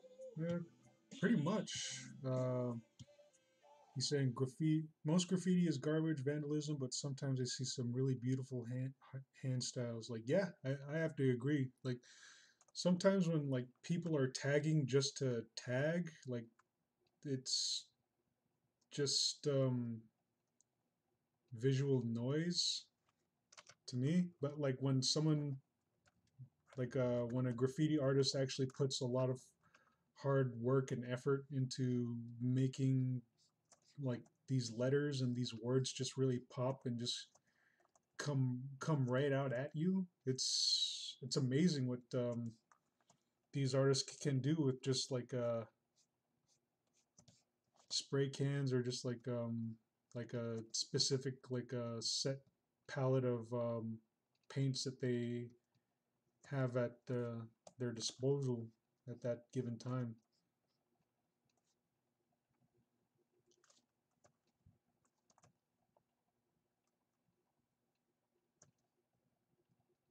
And Esther Peter says, if I leave, it's because my phone died. Now Skippy says, holy moly, he's got a issue with that chick. Let me adjust his eyes so he's like looking directly at her.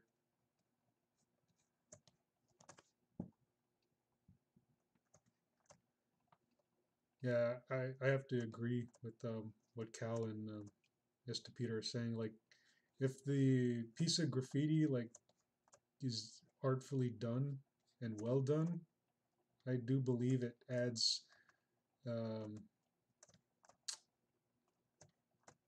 it adds to the area.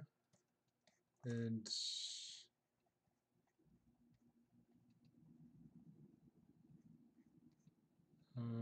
what am I trying to say?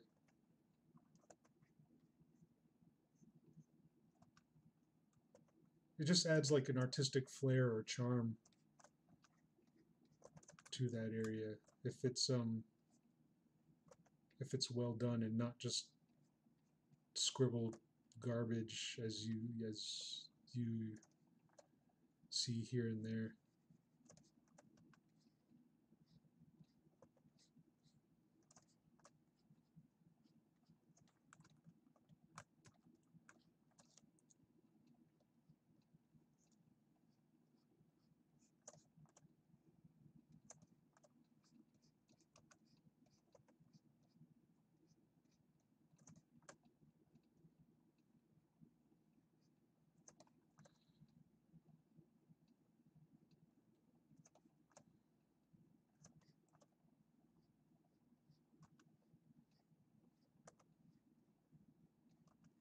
I feel like his jawline is too square.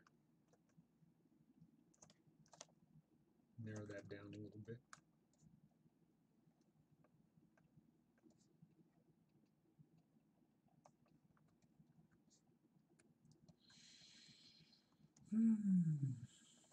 Oh.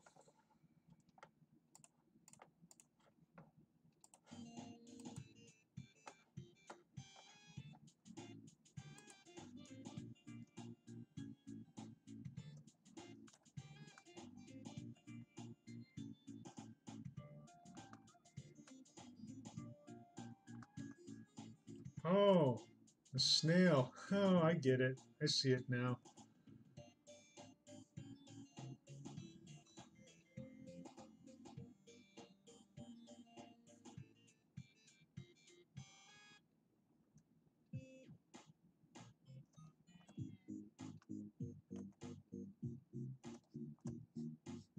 What snail? What are you talking about?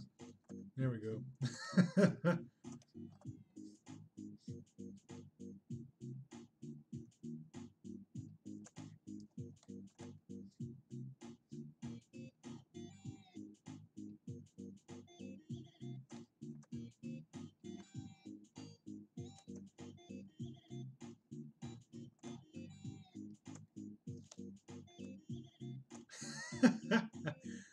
Nice, Cal.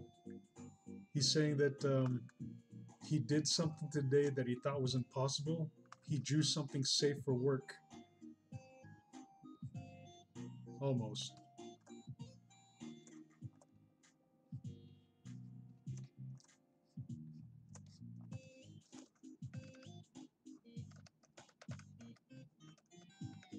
Oh, what's going on with my... Oh, that's why.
Stop bragging, Skippy. I wish I could draw the lead. Well, I kind of do, but non-lewd.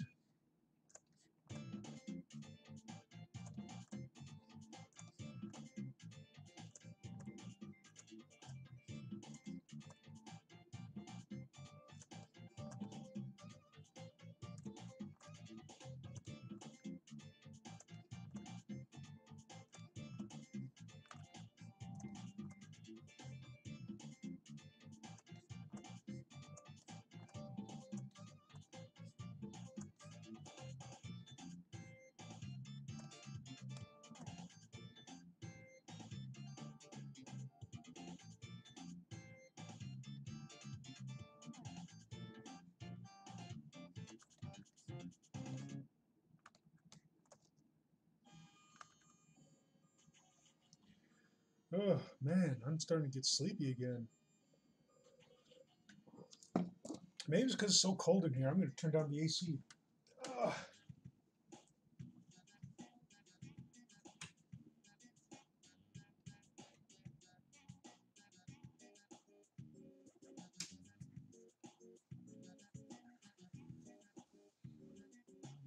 Ah.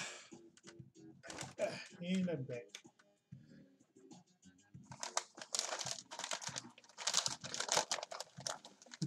Carol Larkin saying, my drawing wasn't lowly. Another shocker. Wow. Mm.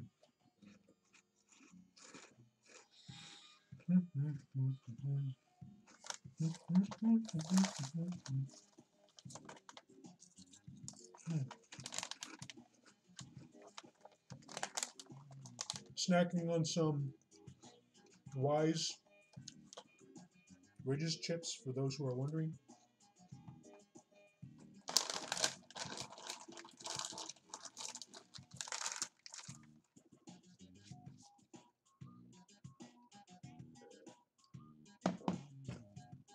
Can't quite afford me some Gauderos at the moment.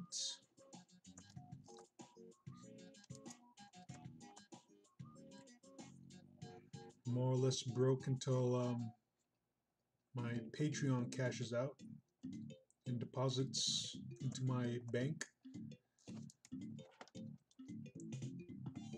which should be in a couple of days. Oh man, I took a big hit after I put my commission status on hiatus just to work on my animations. So after I'm done with this how to art, I gotta jump back on my animation, just tear away at it, because I'm hoping once it's done, like it'll bring more attention to my YouTube and my Patreon, and just help out with the well, just gain more support and exposure, because everybody loves animations. I mean, you got like a bunch of YouTuber animators or animating YouTubers out there, and that's something that I wanted to do like 4 or 5 years ago, but never had the time. And after coming out recently, jump on YouTube, and there's just this explosion of YouTube animators just friggin' animating it up. It's like, oh, wow. And I just feel like I'm playing catch up right now, but I'm hoping I catch up to a lot of them pretty quickly after I release this one animation and just start animating on a regular basis. But of course, like all subsequent animations won't be as ambitious as this one. I just want to make a lavish appearance, just like explode onto the scene. That's a little sus in it. I don't think there's a really good way to spin it. Some Burp. might call this blasphemy, but the audio portal's a catastrophe. So I'm here with my jams. I'm back with my rhymes. I figured out the answer to racist news. I had heard something about animators not making a lot on YouTube, but they have fans. Yeah, I think as long as I make enough on my Patreon, I don't have to rely too much on YouTube. And a lot of the subsequent animations I want to make are going to be sexy loops here and there, just like boob jiggles and like pretty girl animations just dancing around and such, as I'm working on my fan-made project, my fan project.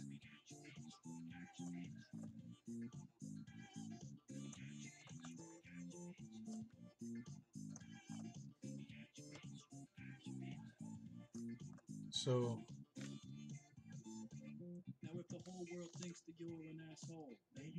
I'm hoping to get like a lot of support on Patreon and just get a lot of YouTube exposure. But at the same time,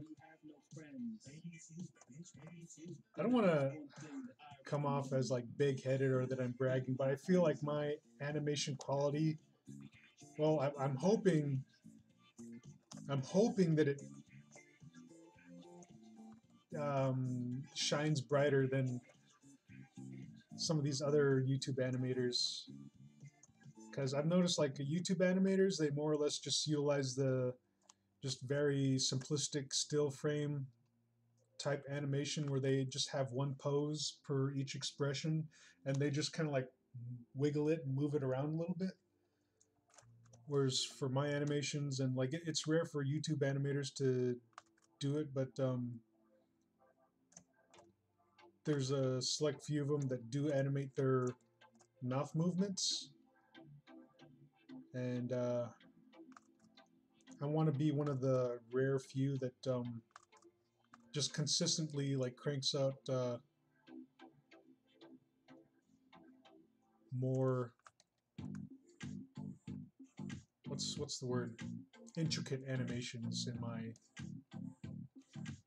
my YouTube animations, my YouTube animated videos. And I'm hoping I get enough support and funding to where I can buy a monitor tablet, because I think that would just streamline my animation process. There we go.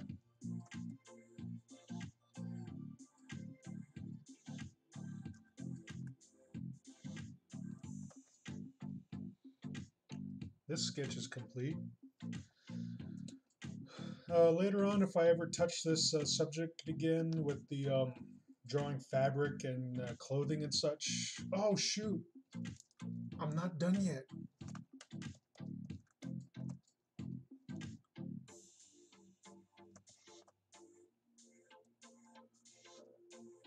Oh, excuse me.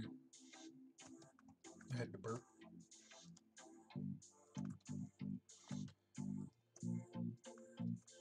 There we go. I guess I should do a few creases on this guy.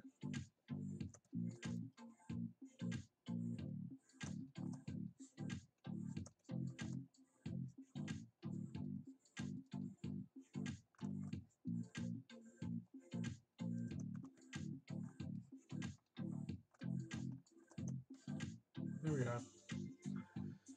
I'll if I ever revisit this fabric and clothing subject again, like I'll go perhaps more in depth with the shading and like go over the well, yeah, the lighting and shading and how different fabrics are affected or I guess refract or reflect the light. And I'm talking about like silks, how like high quality silks and fabrics like that are more glossy and whatever than just heavier fabrics like wool or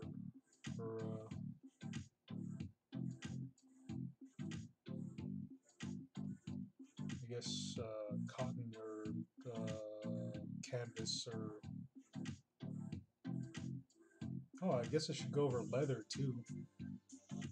But anyway, with this, I'm gonna go ahead and just show you what I've been working on earlier today as far as animation goes.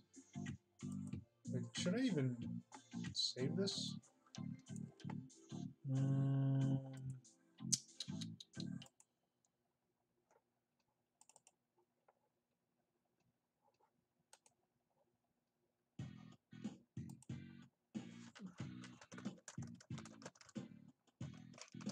just save this real quick and I'll get to the animation.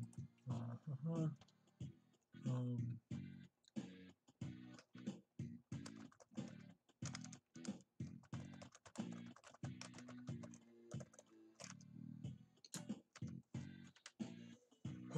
okay.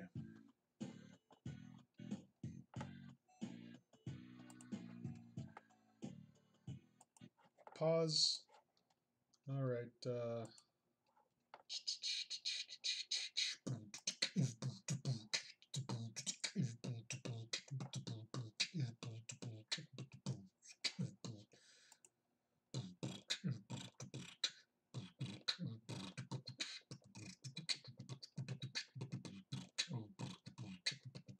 Come on, open.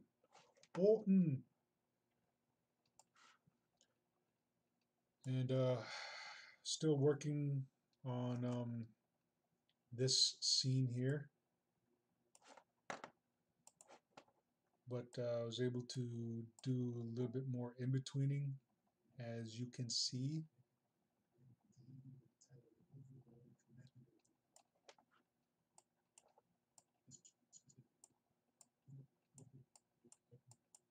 Inked these shots here.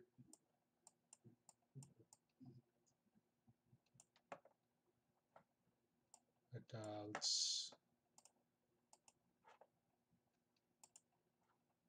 go ahead and preview this animation.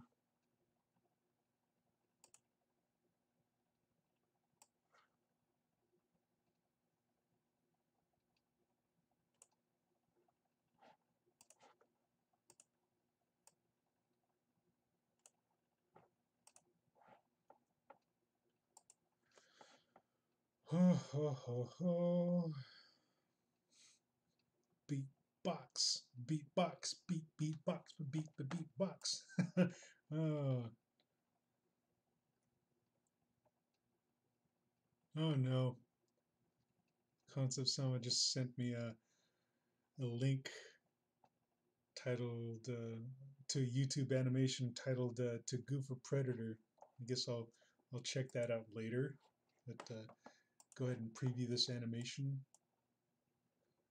Let's see how it's looking so far.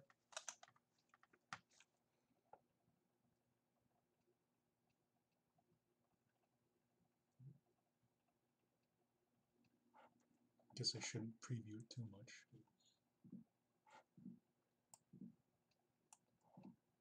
There we go. Hello, ladies and gentlemen. This is Johnston Blackhorse, and I welcome you to my first animated video. Pretty fancy, eh? Yeah, look at me. I'm animated. Ha ha! Woo! Woo! Woo! Woo! All right, that's enough of that. I just wanted to make this announcement saying thanks to my current Patreon patrons and supporters. With your contributions, commissions, and Patreon patronage, I was able to invest in the Adobe Cloud. With this, I now have full access to all the programs needed to create amazing animations for your enjoyment.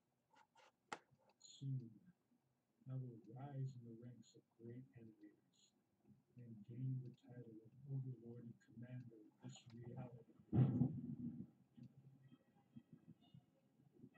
With my And that's where we're at right now. So once this live stream is done, I'm going to get back to this and continue trying to wrap it up. But yeah, it's pretty intense, and Uh,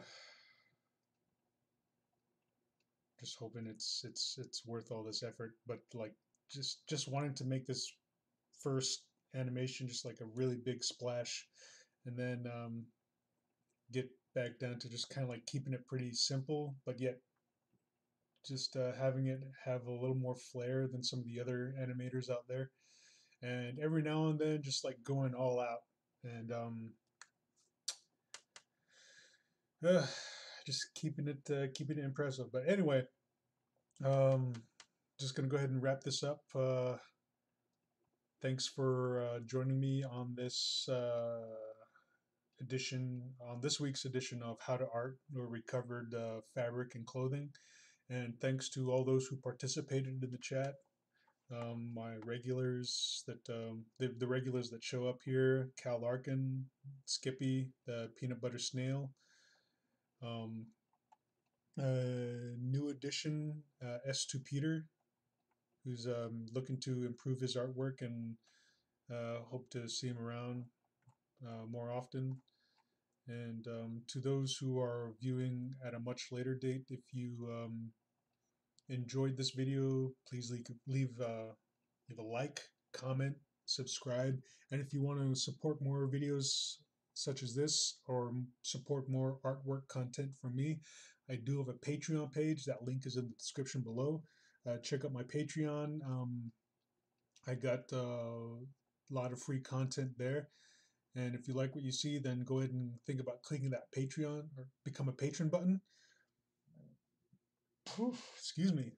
And some of the stuff that I have are behind patron only access walls, but those are like the high quality full resolution scans along with downloadable Photoshop files, After Effects files, just like the raw files that I use to create some of the stuff that I create. But if you want like the low resolution scans, I make them available on my blog, and the blog will also be linked in the description section below. And also, if Patreon's not your thing, I also have a GoFundMe account. So if you still want to donate some money, you can do that as well. And I'm a member of DeviantArt, Fur Affinity, and Ink Bunny. So if you're a member of any of those art forms, you can start following me, watching me. And if you want to get in contact with me, you can leave me a message or note me on any of those art forms or platforms. And I'm usually pretty good at responding within the same day of a note, suggestion, or request or anything. So don't. Don't be too shy, or just like feel free to reach out and just let me know what you think, or let me know like any ideas that you have, or just let me know how you're doing. I guess. So with that, thanks for watching this video, and I shall check y'all later. Sweet. And signing off. So see you guys.